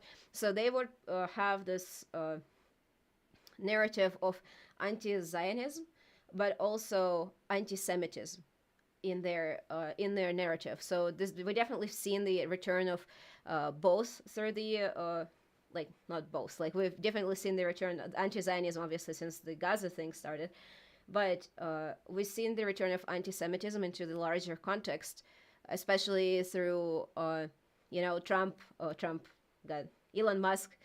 What a nice slip, calling Yeah, combining the two. What a nice slip. But where we see Elon Musk basically unleashing hard right on Twitter, and those people would be actively spreading anti-Semitic and far right ideas, which were also reflected on the far right. And from there on out, I think it's all like, is there a bunch of memes for me? Oh no, next one is yours. So yeah, next one is the yeah, good memories for all Americans and Trump's assassination attempt. yeah. There were high hopes for this, but um, this attempt by chance is the highlight of his campaign, and I think his meme coin is also based on this situation, like the position of him uh, and the fight slogan. Mm, I think we all know about meme coin Trump and Melania. Um, Overall, shooting generated a largely positive response among Trump supporters because he gained the status. Trump gained the status of hero of sorts, that someone who is willing to take not take his own life, but put his own life on the line. um, I thought about that politician, in fact, it's basic situation for them uh, to put their lives on the line. They if they are very powerful, they can be murdered. But then I thought about, mm, school shootings. Hmm. And I think in America, uh, kids in schools are more afraid and more likely to be in this situation than any politician. I don't know if I'm right, but it's my opinion. I think we all know that shootings happening. I don't know every day. It's uh, it's too much to me to understand this American problem. It's very scary to look at numbers. So he kinda put his life on the line, but the important thing Unintentionally. that he made, yeah, unintentionally, Hmm. um, and he managed to strike an epic pose and keep his face, which is uh, which was interpreted as heroic, like heroic stance. Um, and also, this gained him a status of some kind of a tough hood gangster guy. Um, Also delusional. He is not in any kind gangster or hood or anything above. um, but there were memes portraying him as a black gangster man because he was shot, like, and like he's Neo, all these things. Um, the epic flair of it played a positive role in his campaign.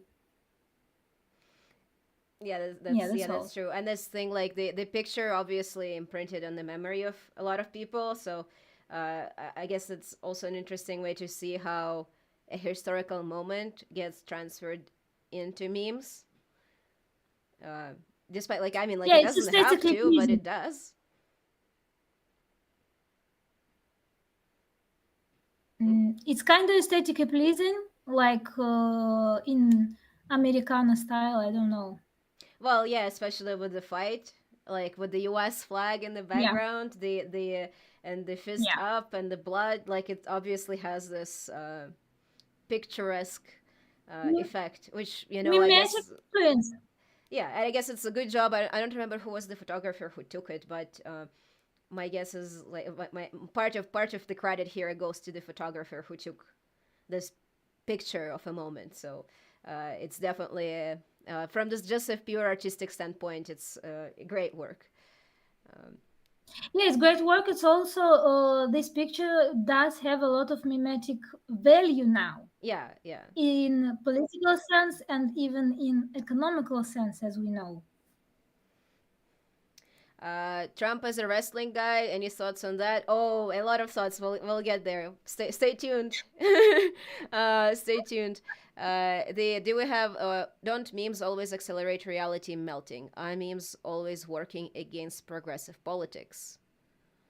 Um, I don't think they accelerate. It's more like memes are more like a medium, I guess. Not like uh, I like because when I worked with Arina, now I call them a mode of communication, not a medium of communication. So it's a mode of communication. In a way, it's the same as exchanging ideas in a circle, or just doing presentations. Like we're streaming currently, so this is a mode of presentation too. So memes by themselves are neutral, but they are definitely more used by the right. And I think currently they are working against progressive politics, but I also don't think it has to be that way. I think we can Yeah, flip the tables a little bit. yeah, I think memes are not always working in favor of right, but the right wing propagandists are very hardworking in this war of owning the lips and all these slogans like left can't meme and all that stuff. It's also a mimetic propaganda from the right. um, they are kind of winning now, but it's not the only option. I think the progressive can meme, and also I think it's kind of strange usage of accelerationism here, and I don't know if anyone that using these words even read Nick Land or something. Um, No, nobody need don't reads know. Nick Land. I tried Nick Land and he's Yeah. horrible. Don't read him. You can't read that stuff. But acceleration is just in the way he do that. Do the memes make things go fast? Do they do the memes make the political discourse go fast? That's the question. Political discourse Like, go are we brrr. yeah brr yeah are we going brr? Are we not going brr? I Kinda. think I They can. Let's say. huh? That's my opinion. Is that they I can. They think not necessarily, but they can. I think that I think that they can, but also they can just represent the faster pace of our life, and um, not every time the memes accelerating, the life accelerating, and memes uh, step in and follow the pace of life. Well, that's true. I guess, yeah, it's also a reflection of reality. Okay, let's go back Yeah, in so we can eventually finish this. Okay, the Trump wrestling yeah. guy is only 2 slides away. Okay, just heads up. Mhm. So, yeah. So the first one, there is like two sections that I have for actual support for Trump from different branches of the hard right. So we have neo right, especially younger white men. This version of modern version of 2010s 4chan. Um, I'm gonna say bad word. We're not gonna say any bad words today. But this like a reflection of the 4chan um, politics from 2010s, which is now modernized and exists in memes for younger adults, specifically for younger men. And this is despite like if you, we will see like there was an opposition to the Trump from the older hard right who still see him as a Zionist, who would still see him as pro-immigration, and they are opposed to it. But for new right, it actually doesn't matter, and that's reflected in their memes where they will be openly discussing their support for Trump's. They will be generating really cute Pepe memes. I feel like there is a really good selection with Pepe memes here, so you can see it's pretty good. Interesting turns, especially on the Pepe falling down and Trump just giving him a new bag of fries. It just makes them feel like humbled and I guess hugged. Like there is a man who Trump is like a man who represents them in his vibes rather than in his political discourse. It doesn't matter that he is an old billionaire with a lot of far-reaching connections. It doesn't matter that his political views don't match theirs. His position as a visible outsider is what plays a role here. And he was, unlike Kamala, with her opposition to the left, which was absolutely not successful, but Trump's appeal to younger right wing was very successful. And that's where we get to meme war. So Trump actually has a lot of younger people who are interested in him just as a political figure. They support him, and these people know how to meme because they're cooked in the soup of the internet. They are made of this material that makes them successful in the meme war. Versus when we talk about Democrats, like who was making memes for her? Who was making memes in her support?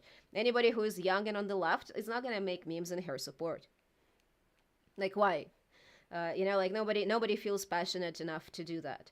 But Trump has a backing of this passionate young men who are generating this content for him.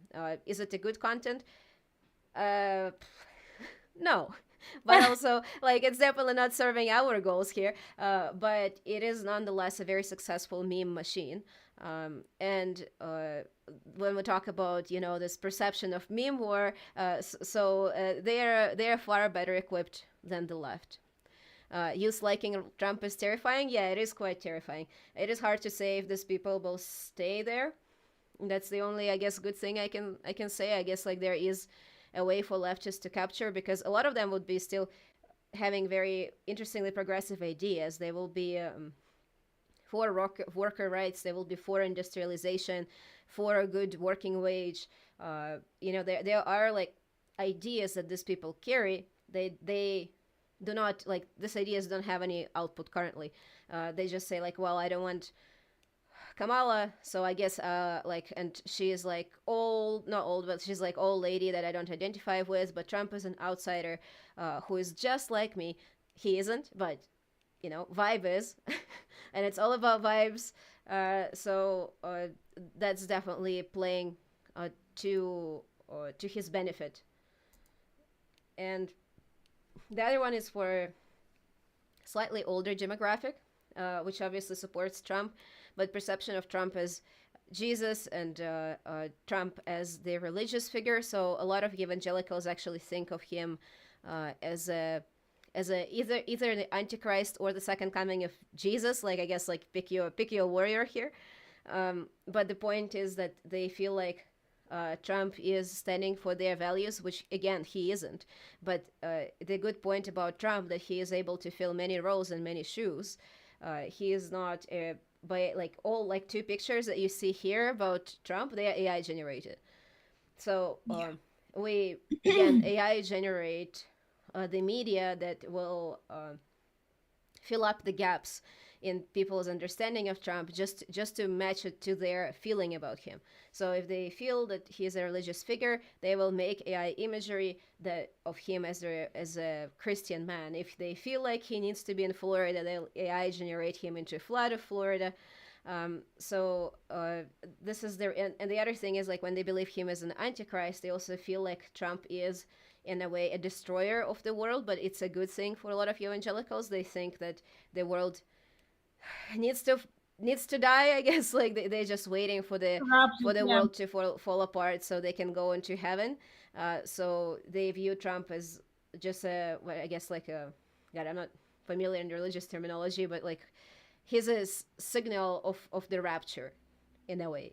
Yeah. And here he is. Also, Yeah. it's funny. It's funny how he says that Bible is his favorite book. Yeah, Mm-hmm. and Oh yeah, he can made his own quote Bible. anything. Yeah, for sale. Yeah, of course he did.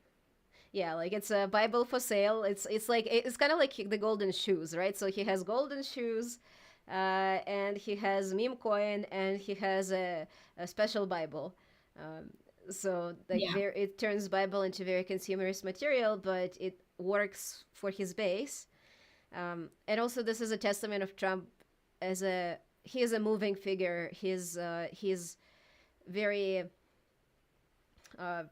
what I say, like he can be whomever you want him to be. Versus Harris is always stationary. She's only one yeah, thing. yeah. So And it's a good transition to the next yeah, slide. yeah. Next slide. So here you go, wrestling man. Trump is a working class man. I bet you didn't expect that.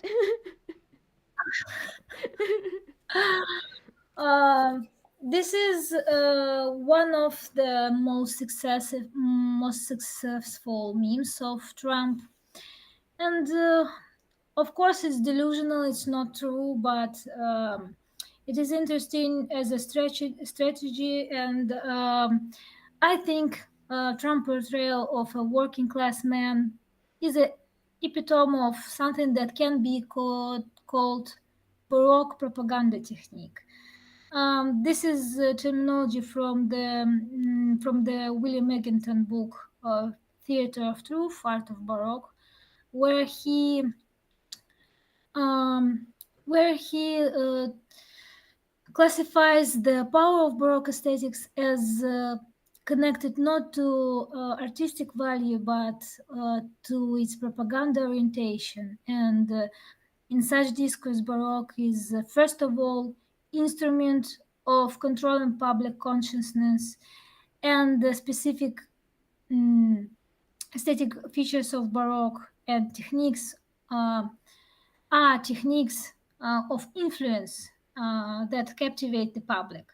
I think the opinion that Catholic Church and Jesuit order is some kind of conspiracy organization is widespread. And also, um, this strategy applied to American politics is something that um, simply may be called play of reality. Like, we understand that um, Trump is not a working class man, that he doesn't work at McDonald's, he doesn't work as a garbage man, but he plays this role kind of good, and he's um, absurd, I think, and um, his absurd performance plays a role of something hypnotic. I think the discourse of Baroque as propaganda always talks about intoxication and some kind of delusional beliefs. And I think Trump is very successful in this. He plays a role, he committed to the beat, and he seems genuine. Like, he is not wearing a costume here, or he has a costume of a garbage man. So he's not just a man in costumes like Democratic Party figures. He's he's playing the role of every Joe, and it's memeable. Of course, it's scripted, but uh, it doesn't look like um, he's a showman. He's showman, and he can play something very convincing. So this is the peak of this delusional technique.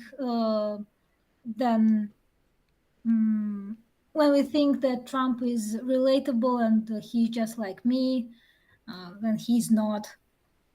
Um, Yeah, and I think this meme was popular from all the general public, MAGA comms, Groypers, and Nutsballs, and all of them, and even Dems, Democratic Party, all use this meme picturing Trump in McDonald's or in a truck, creating kind of sense of unity, creating a narrative that Trump is, despite being an Apple millionaire, is a simple, relatable person, working man, every man. Yeah, so this was a unifying moment, I think. Yeah, that's good. And that was And also, sorry, go ahead. um, yesterday I came up the historic analogy that you know that Egyptian pharaoh needed need to participate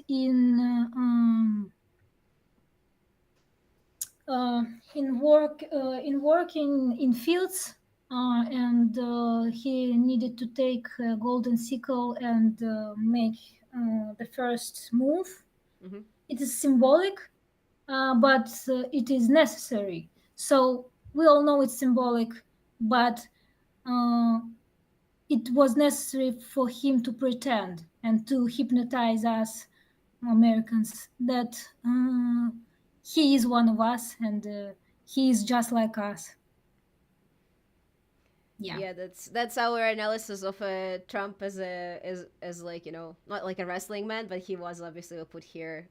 He tries to appeal to this simple American working man aesthetic. And there was a question like if that was a response to mock Kamala. Yeah, both of them actually. So both, like, as soon as Joe Biden said that like Republicans are garbage people, Trump was on a truck the next day, and I think like that kind of shows how well he is in playing that role. Because also, like, the other observation is that you have these memes of Trump wearing many suits. So you have Trump doing golf. You have Trump with in his typical suit and red tie. You have Trump in a high vis. You have Trump in the like in the McDonald's. But then if you look at Kamala, all her media coverage anywhere is just her wearing a same form, not same, but formal suits. So even there is like, I think there was like this, it didn't memify, but it was like an event where she was at the Thanksgiving and she's giving out food to people, but she is wearing her suit and then she is wearing an apron. Uh, so she always looks formal, versus Trump is very successful in shaping this narrative of himself being like a regular outsider guy. Uh, Yeah, his ceremonial partake in working class struggle is mhm. important for for his campaign, and his grotesque performance, as I said, have somewhat hypnotic effect on public, even if bluntly untrue. Yeah. There is I think you can answer, that question. Why, I guess, like both of us, but why didn't Trump praising Elon for layoffs backthrow the working man cons? So this is like the whole idea here when we talk about the theater of truth. So none of Yeah. this is actually true. Like, he is not a working class man. He never, I don't think he worked a single day in his life. Like, work for wage. I mean, like, obviously he does something, but he Yeah, never. yeah, I yeah. don't think there was no wage work. It's not a question. It's not a. Like, like, you don't lie about that, and people who support them, they know that too. But he is almost like an actor in the theater, where for the split, like, couple of hours, but here I guess couple of years, some people accept that as like a real thing, the same way that you view like Marvel movie and you're like, oh yeah, like Iron Man and Spider-Man, we talk about them like almost they're real figures, but they're not. Like, they're fictional characters. So here, Trump as a working man, he is like a folkloric character that provides this perception of truth, while there is like not, it's not actual reality. Do you want to add to that? I think. One second, I lost the thought. Wanted to say something. Yeah, I wanted to say about aesthetics here. We see that it's not very, not something really that they thought of, and the Baroque analogy may seems far-fetched, but I think here the grotesque performance, the excess of aesthetic elements is kind of rhyming with the main characteristic of Baroque. I think we can say that the main characteristic of Baroque is extreme aesthetics and the play of reality, the trompe-l'oeil, the illusion of the eye. Illusion of the eye, and Trump is using both of them. Yeah, and that is reflected, like, I guess, like the fact that we see those memes is a reflection of how successful he is, um, Yeah. in this play. Okay, I think this is it for uh, Trump as a working class man. Or you want to add something else before I move to No, no. before we move to Trump again? Trump. There's just so much Trump in this presentation, which is a good note to like, speak of him as a meme himself. So Trump is a meme. He is very widely popular meme material by himself outside of any political context. So again, we see this weird flipping in itself, where we see a Trump meme coin currently. So we have Trump coin, which is, it's like a version of like, I guess, like, it's not like, it's like, yeah, it's a meme in a way, but so it interplays between meme medium, cryptocurrency, and Trump himself, which is an, yeah, I guess, don't invest in that, okay? But it's interesting. uh, this is not illegal financial advice, but I don't think you should be investing there. And Yeah, yeah. yeah, by himself, like, I feel like in current times, it is almost impossible to win any election that like, where you have some possibility of electorate choice. It's the same with Argentina, and Milei, I guess, is another good example of Mm. somebody who is very memeable as a person actually winning the election. So it is, memes are almost in a way replacing like replacing media. So they're replacing part of traditional media, and they are also replacing part of news actually for people. So we perceive news through memes. I can. It's not always good memes, but I know they're like, you know which bias of the memes you're reading, like which you see the channel with memes, and you know which bias the admin of the channel has, and then you perceive news with that bias, and you know that's fine. And then the thing is, just from my own experience working in that project, I was so up to date on the elections like I've never was before. Yes, Yeah, yes. yeah, like it was just like I would usually collect those memes in the morning. I would have my coffee and I would just like, try to archive some things, but uh I was just every morning I had the freshest news. Yeah, Like yeah. it was so current, such a current, like I was on top of things. It never happened before, because before, if I would just follow the news, I would know about very important things like 2 days later, kind of thing. So it would be like 2 days later versus on Yeah. in memes as material that spreads online, it was almost instant. Like as soon as stuff would happen, memes was spreading, and especially if you sit on the like input, if you see channels where people who actually create memes are participating, they create memes almost instantly. So you pretty much are always on top of all the news. But this is, I guess, my reflection on the Trump and his ability to take so much airspace that he's not just a political figure, not just the candidate in the election. He is actually himself a meme. He kind of turns himself. He's a simulacrum of Trump, if you want a fancy word, I guess. Would Yeah. that be correct? Yeah.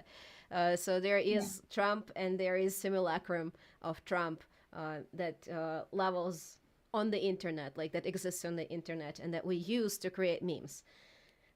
So this is it for I think for the Trump. No.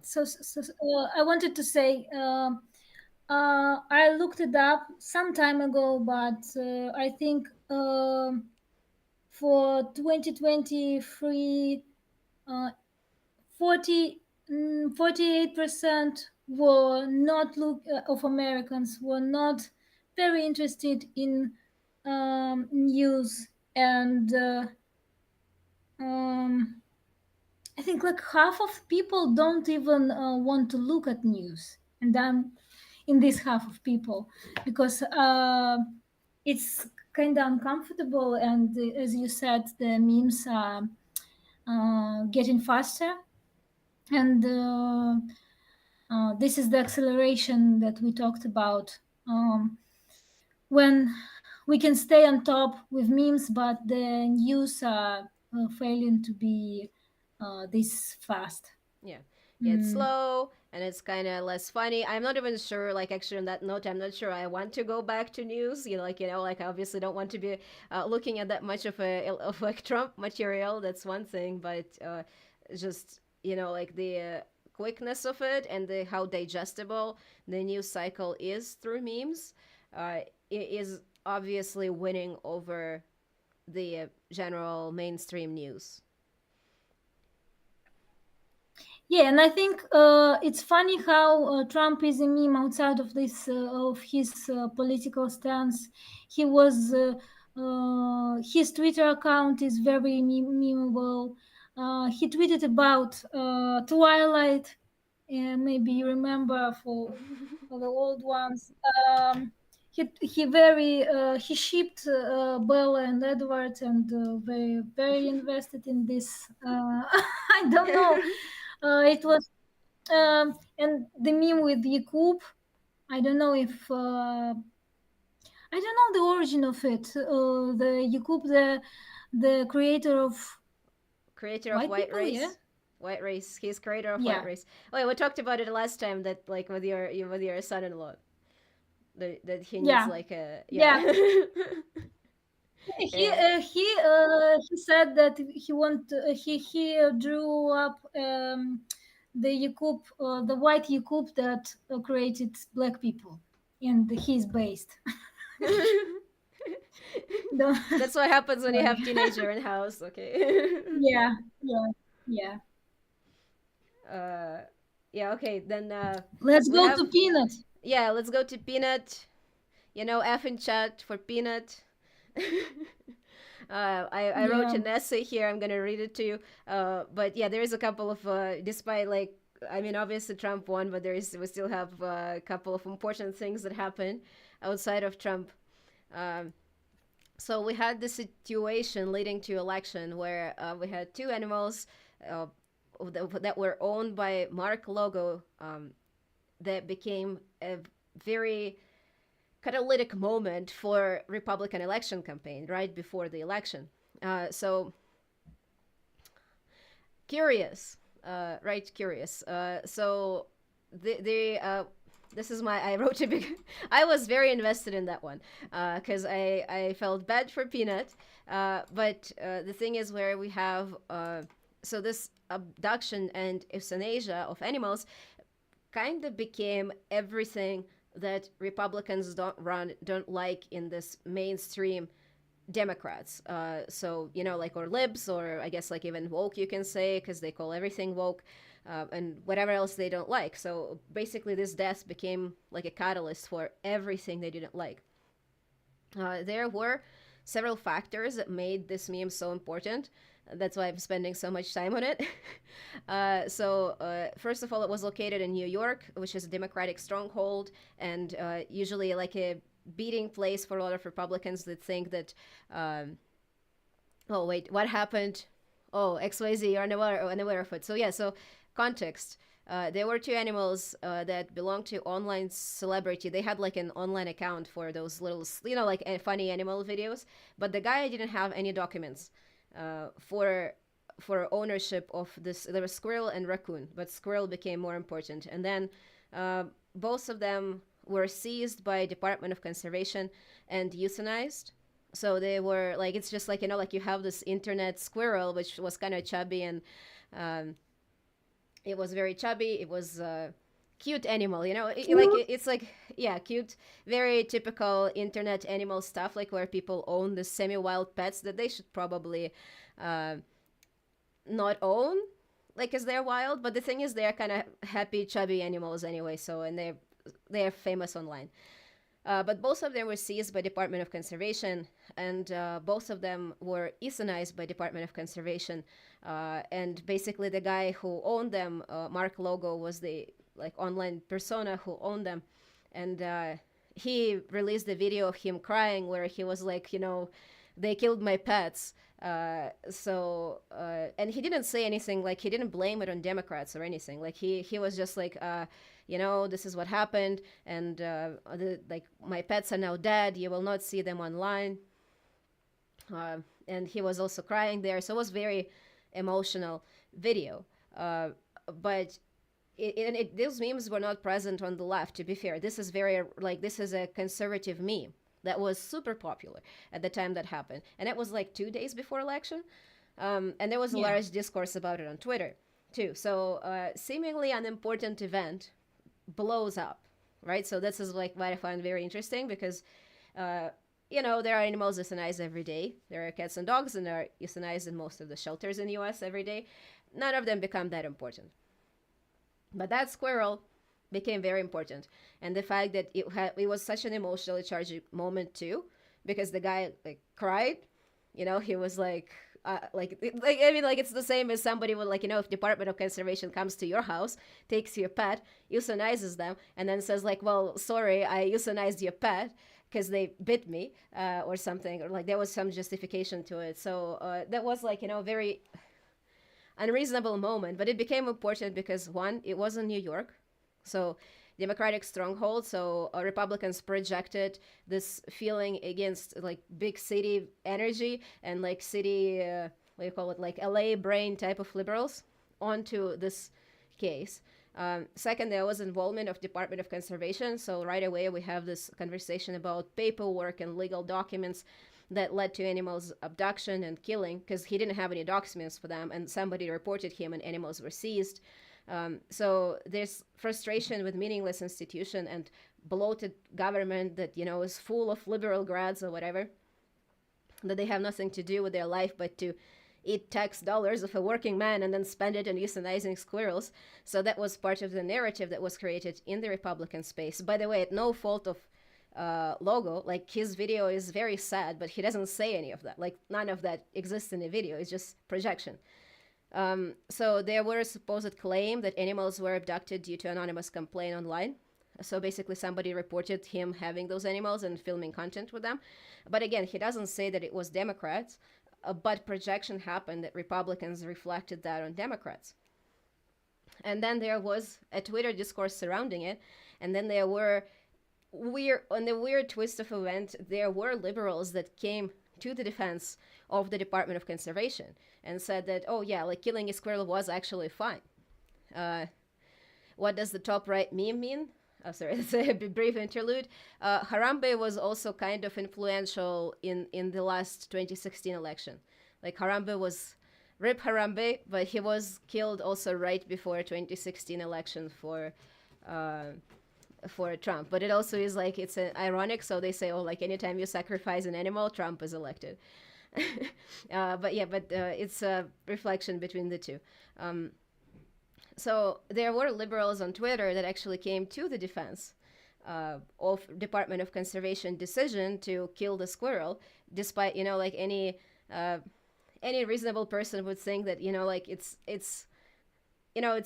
kind of like I understand it's like better, like you don't have to keep wild animals in the house. It's not a good way to deal with wild animals. But the thing is, they were raised by him. They were not releasable. Yes, he didn't have any documentations for them, but he cared for them. So is it better to have a really cute fat squirrel which doesn't have documents and lives a happy life, or is it better to have a dead squirrel with proper paperwork?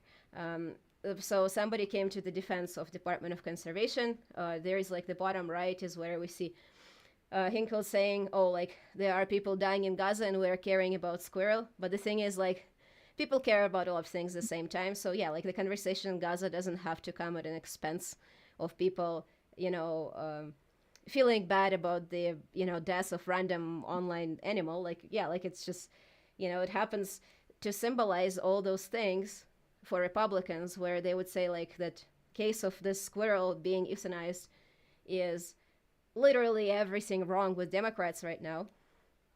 And then Democrats doubling down by saying like, oh yeah, like you're just only caring about squirrels, which is kind of only reinforce this cycle.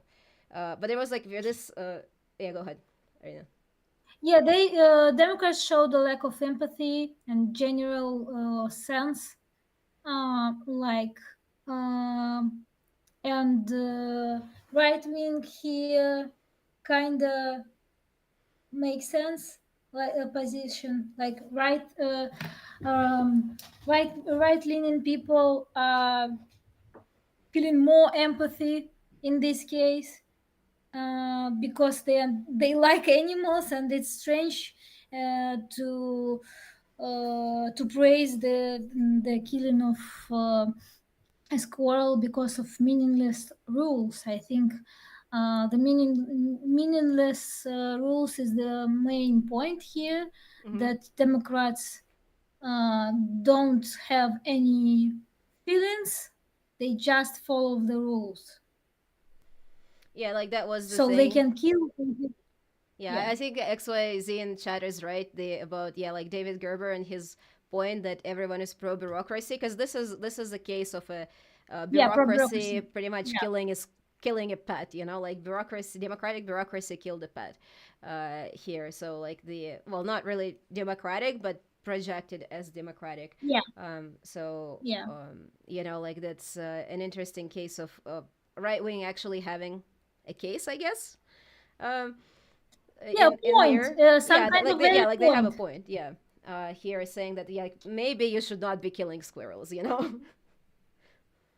Yeah. Also, I wanted to say that the meme coin of peanut in a hat has a market capitalization of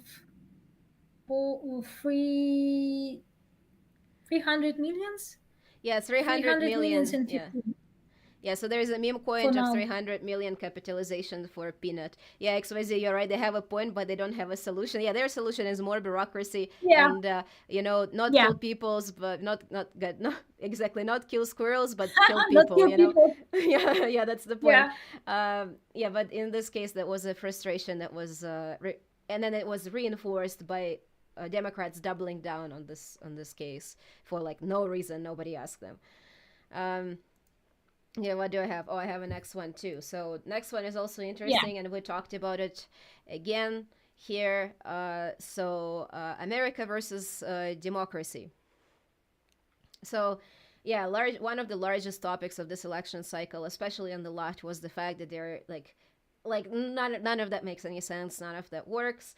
Why do we have to choose between Trump and Kamala? Like, why is everybody conservative? Even actually on the conservative side, there was the same narrative where they would be like, well, do we have to vote for Trump because that's like a thing for them? They're like, well, no matter how, maybe people want like higher wage, or a lot of Americans actually are pro some sort of universal health care at this point, even on the conservative side. But none of that is the conversation. The conversation is like, oh, about Ohio uh, eating the cats, immigrants, and the conversation is about uh, Kamala and laughing and like not having a platform. There's just like uh, nothing to hang on to, for anybody who is really interested in moving the politics forward. There is just no way to move forward, and that is largely reflected in memes, in left and right, ironically, non-ironically, people stating that they just hate it, that there is just no choice. Obviously, both candidates being pro Gaza, there is no anti-genocide cause there. There is either way, there's declining support for Ukraine on either side. There is loss of jobs. There is largely a declining standard of living. So Biden can go online and say, "Oh, Bidenomics works because stock market is up," but reality is people's lives are perceived as getting worse, and they are kind of getting worse, and especially like like it's stagnation also feels like situation getting worse. So if we are located in a political climate that doesn't change for 10 years, that starts to feel worse even if it's the same as 10 years ago. So the same, but so that inflation is too high. yeah. So Yeah. that was a lot of the stuff that was in memes on the left and on the right was just saying like, oh, you know what, like screw that discourse. Like all of that is horrible. I don't want to vote for anybody. And again, we've seen that more than half of the Americans actually didn't vote, of eligible Americans. So which kind of shows on memes too. Do they have anything here? Yeah, sense of inevitable decline, and sometimes going as far as to reflect lost faith in democracy, voting, political discourse, or really anything and everything. Um, Yeah, I think it's also was reflected in the ban of TikTok and everybody migrating to Red Note, and a mhm. lot of people were confronted with the realization that America standard of living is not that high, that um, Chinese citizens were asking them if it is true that they need to pay thousands of dollars for the ambulance, that they can't afford to eat well, and all that stuff. Common American needs to work several jobs often. And they were confronted with the reality that um, the standard of life is not that good. They they portray Americans portray their country as a leading, as progressive, as economically um, progressive also, and but it's not matching with realities of everyday American. Yeah, did you see that meme where it has like an like American Wojak, and he says like, "Oh my God, nothing they tell me about China is true." And then you have like this like Chinese lady, and she's saying like, "Oh my God, everything they told me about the U.S. is true." So I guess like that's Yeah, a yeah. new red note reflection on this state of American politics and life in general, and like uh, lack of political progress in the last couple of years. Actually, if anything, Mhm. you've seen the regression. Um, Yeah. so uh, Past the okay. election, past few election were much more interesting to be invested into. Actually, listen to the watch the debate. I was listening and watching everything, but now I don't have any interest to go that deep to listen to it for several hours. No, Yeah. Okay, gonna go I next. think I'm not. Yeah. Yeah, guys, we're Yeah. almost done. Hold on. Um, Yeah, yeah. Post-election Democrats, I think it's a pathetic thing, and we also a lot of people crying and talking about killing themselves. And I think, from my viewpoint, it's kind of I'm sorry, guys, but it's first world problem. Um, and Democrats show the lack of reflection of why they lost, and um, were very um, they were defeated and not um, and don't understand why. How did this happen? Kamala Harris is the strongest candidate that Dems have ever run, even stronger than Obama. I don't understand how she can be losing at this point. So they are also delusional. They don't understand how uh, their candidate can lose, and they blame the minorities. Yeah, the minorities now are white supremacists, and they are to blame for this defeat. Mm, so the Democrats show us the lack of cope with loss and the lack of reflection why they lost the campaign. Mm. Yeah, so we don't think they're gonna learn. If that was the question, I don't think they're gonna learn, Yeah, especially not like my biggest worry about US politics is that Democrats are not gonna learn in time for something worse than Trump to appear. Like that would be yeah, the worst case scenario, is that you keep moving to the further into reactionary politics, and then Trump, obviously he's in his last cycle, he's just gonna, I doubt he has it in him to go past this next 4 years, even if he makes it alive out of this election, I guess. But I think the progression will continue, and there is no state alternative that would be able to at least not even reverse, but slow that process. Even though, like, like when we talk about state politics, there is obviously like none of this is truly like there's no potential for a progressive platform currently, but even something that would be mildly appealing to people to not go into fascism would be a good thing. But there is nothing like that. So this is like, yeah, like the course on which Democrats are setting is not a good one. Unless there is like a weird case, like where we horseshoe and Republicans become MAGA communists, and then they become a more moderate yeah. The option. tank is for the win. Yeah, Yeah, okay. tankies for the win. Yeah, so that's not a good position to be in history, I guess, of the United States. But I guess here we are. There's no choice. Uh, yeah, and that's on the Democrats. Oh, Irina, I was reading the article um, on this like crying, like Americans like being so invested into political discourse, and I guess like that's it's actually like a lot of American people don't realize how American that is, because even the Europeans, like European democracies, people don't really uh, do that. Like people would protest policies but not the elections. Like there is no such investment. It's almost like there is an overlap between sports and politics in US. Like Yeah, people, it's like a yeah, team sport. You're like, yay, my team is winning or my team is losing, Uh, is it a good transition? Yeah, it's a good transition for winning. I guess like Republicans winning, right? So we see the same thing. This like depressive crying on the side of Democrats, and then this euphoric winning on the side of Republicans, almost like it's a Super Bowl, where or NHL, and your favorite team is winning. So there is a lot of memes that which were so celebratory in nature.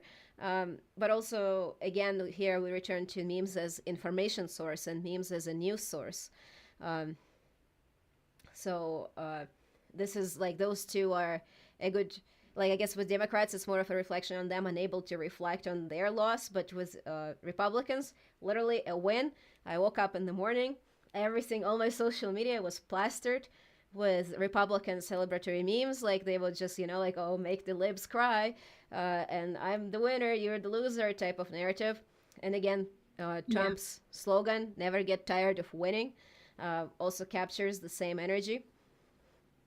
And here we're reaching the end, and we are reaching the end with oh god, uh, we're reaching the end with Elon Musk and his hand tricks. Uh, Yeah. I wanted to add to the celebratory memes about. yeah, go to celebratory Uh, memes. yeah, I think Oops. uh, it's strange that not strange. It's good to know that Pepe is long running meme and it's still alive. It's appropriated, I think, almost 10 years ago. Um, so it's not a new meme, but it's a meme that is haha classic, yeah. And Mm-hmm. it's also um, I think there is a lot of meme coins with the Pepe and in various costumes, Mexican Pepe and all that stuff. And they have like over half a billion capitalization or something like that. Like this um, confidence in winning and backing memes and the symbols, they all have it, Mm-hmm. and Dems don't have it, Yeah, that's true. unfortunately. Okay, Yeah, Elon. let's go to progression. Yeah. Yeah, I guess a good symptom of American progression of politics is billionaires throwing a Nazi salute. And my biggest question here was like, I think the discourse around it is a little bit wrong. I don't, because the thing is, people are asking like, is was it a Nazi salute? And the answer is yes. But my question is, but why? But why? Because Mhm. the thing is, Elon is not he's not a nationalist from the standpoint of like nationalism. Just let me explain that. But he's because nationalism implies this strong adhesion to specific racial or even nationality based group. Elon Musk doesn't have it. He is a billionaire, and billionaires are actually interesting case because they don't have nationality. So he is not African. He is not living his life as South African. He is not living his life as American. He was educated in Canada. He doesn't live his life as Canadian. So he doesn't support any of those countries from the nationalist perspective. He doesn't support any other country from nationalist perspective. He is pro-immigration. He just wants a type of immigration that he wants, which would not be compatible with nationalist politics. And a lot of actual far right, like fascist and nationalist figures, uh, which I've kind of like track online for the videos if I ever make them. They were also like, well, like he's obviously just appealing to us, but he's lying. Uh, from their standpoint, they also say that yeah, like this was a Nazi salute, but also why? And I have the same, I kind of have the same question of but why? Because he what does he appeal to? Like, what is he trying to achieve there? Is he trying to say, like, is he trying to, again, like this, like Kekios Maximus situation where he's trying to appeal to 2010 4chan energy, which doesn't exist anymore because we're not in 2010s, and he's not on 4chan? Um, or like, is he appealing to people who never moved past that identity? There isn't that many of them. I guess like he wants to appeal to them on Twitter because they're very loud there. He created this environment where he interacts with them a lot, but it's not. It's not like it's not like it's like almost like, you have this like teenager who is kind of cringe, and he's just like throwing a Nazi salute to be like, oh, look at me, I'm so non-conforming, I'm so cool. But like the thing is, like, it's like the times are different. He is not a young white teenager, to make those cringe statements and impress anybody. And again, nobody learned anything about anything from that, because like the thing is, it's just like everybody who um, knew that he is on the far right, like he's obviously far right. He's just not a Nazi in like traditional sense of nationalism. He's just authoritarian, techno capitalist guy.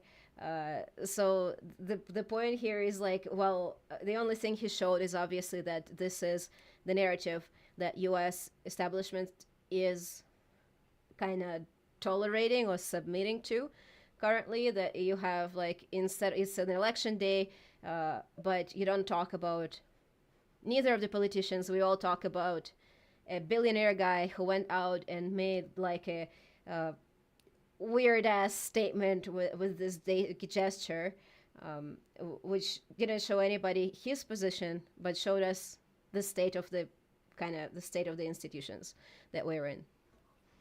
He showed us where is Mars, or Where's Mars? Oh sun. yeah, he's showing where the Mars is. Yeah. I didn't hear Yeah. that one. That's a good one. Because I was just saying, because there's this picture with the a bunch of celebrities doing, like, also with the hand up, and Trump too, like Yeah. Taylor Swift and Kamala Harris, which none of them like threw the hand up. And I was like, oh, are they all just partaking, and they are all just converting into Slavic Slavic folk, so they just be raising hand to the sun. uh, Yeah. yeah, that's And I also he guess. was high as fuck. Hmm? I think he was high as fuck. Was he high? Yeah, maybe that was the. Yeah, actually, that's true. That might be a collateral factor here, because people say that was Yeah. because he's autistic, but like autistic people don't do it. But if you're a Uh, cringe far right active figure and you're high, I guess that might happen too. Unintentional gestures. yeah. Yeah. I think there were footage of him like going. Yeah, Uh, like just reloading, restarting. yeah. Um, Yeah. Yeah. Yeah. Elon is reloading. Yeah. so yeah, this is Elon. Do you have anything to add to the meme stuff? Should we roll the credits? Uh, I think yeah, we should roll it. I'm kind of tired. Yeah, tired. Arina is going past. Oh, it's like past. Is it past mid? No, 11. it's close to midnight. It's getting close to midnight. So, here, like, Arina has a Telegram channel, and if you're speaking Russian, it's in Russian. So if you are speaking Russian, you can go on the Telegram channel, and she actually runs a lab where it's like a. Yeah. Actually, you can talk about it. I took it. I We really met. liked it. Yeah. Yeah, we met there.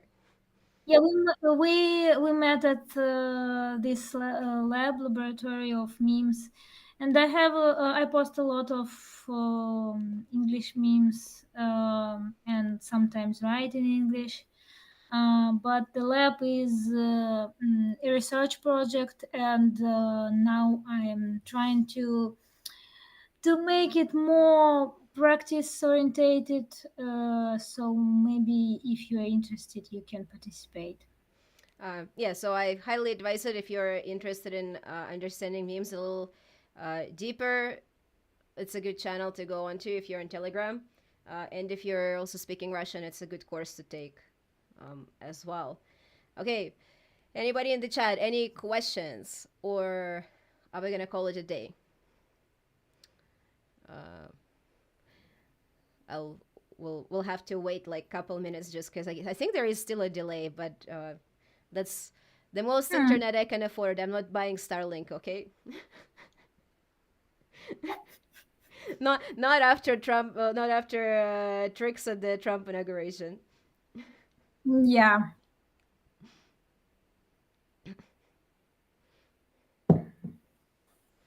But Arina, how was your first streaming experience? Yeah, I wanted to thank you. It's not that stressful as I thought. Yeah, it's good. It's a little stressful at the start. So now you're permanently imprinted into the internet to remain here Yeah. forever. We wanted to maybe have something Hmm? to close with something. We wanted to talk maybe about the role of memes Yeah, go ahead then. overall. Yeah, you can go Yeah. ahead. And then if anybody has questions, drop your questions and we'll close.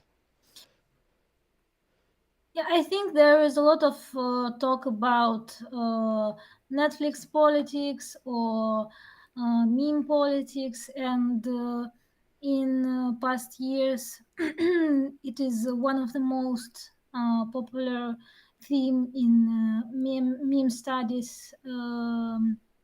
I don't think that there is a real community, but the researchers are mostly interested in political um, role of memes because since I think since maybe since the 2000s memes only grow in significance and as we said, a lot of people don't read or watch news. They just browse memes, scroll their favorite channels and get the news there. So the memes are important to in shaping our political opinion on anything and informational. They play informational role, and they may they may reflect reality. They may critique the politics. They may enforce something. So they can play any role here. And I think now normies, I think, can Hmm? understand the starting to understand the significance of political influence of memes. Hmm. It's obvious now. Yeah.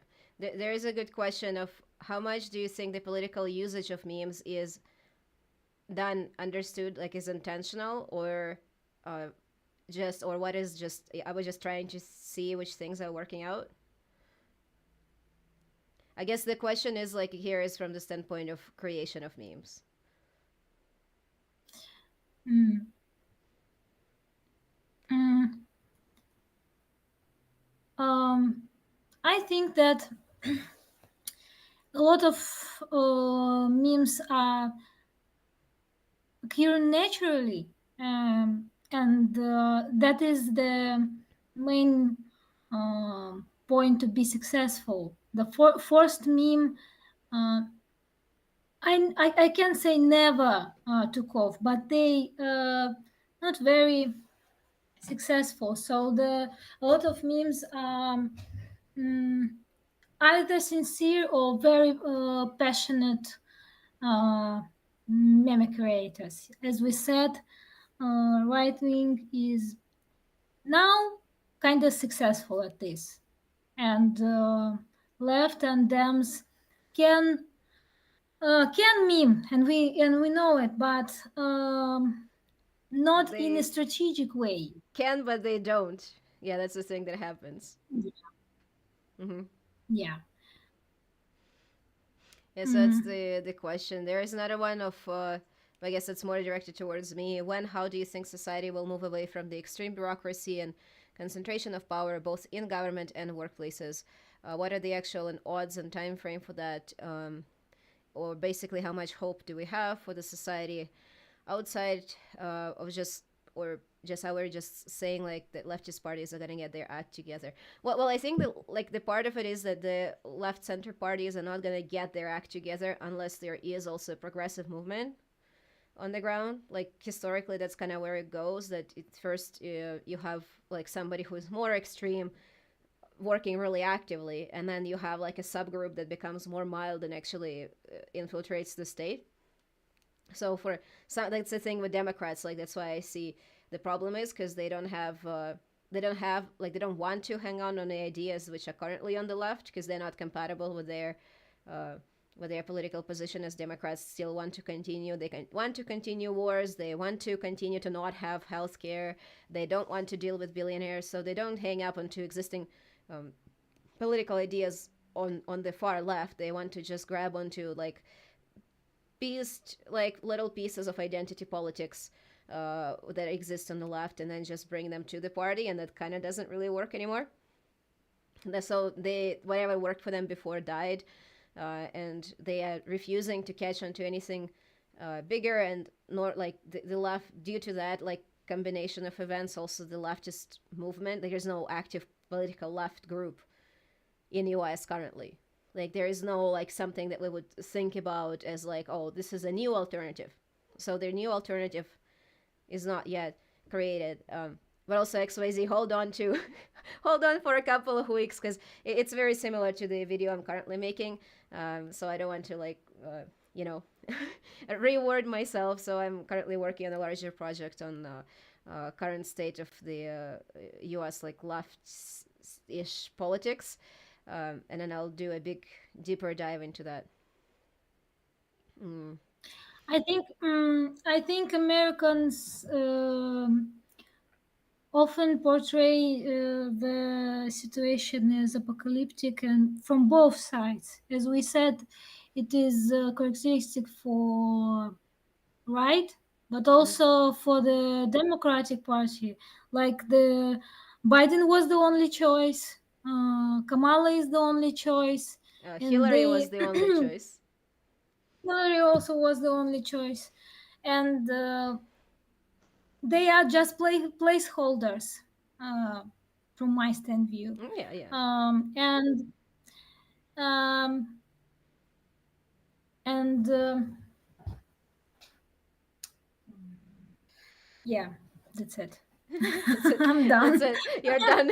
You're done. Yeah. Okay, let's go. Let's let Arina sleep because it's she's going into night for us. Okay, she's going into the Yeah, night. no,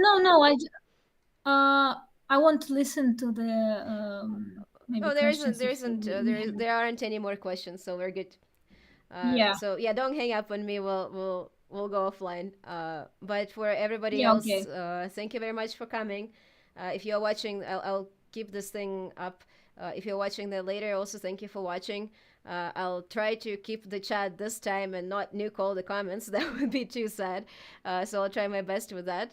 And thank you very much, and see you next on the video. And I guess I'll stream and probably after the video in a couple of months. So see you there. Now close your Thank eyes. you. Yeah, yeah. You should say because I don't know how to end it. Close your eyes. Close your eyes. We're gonna end.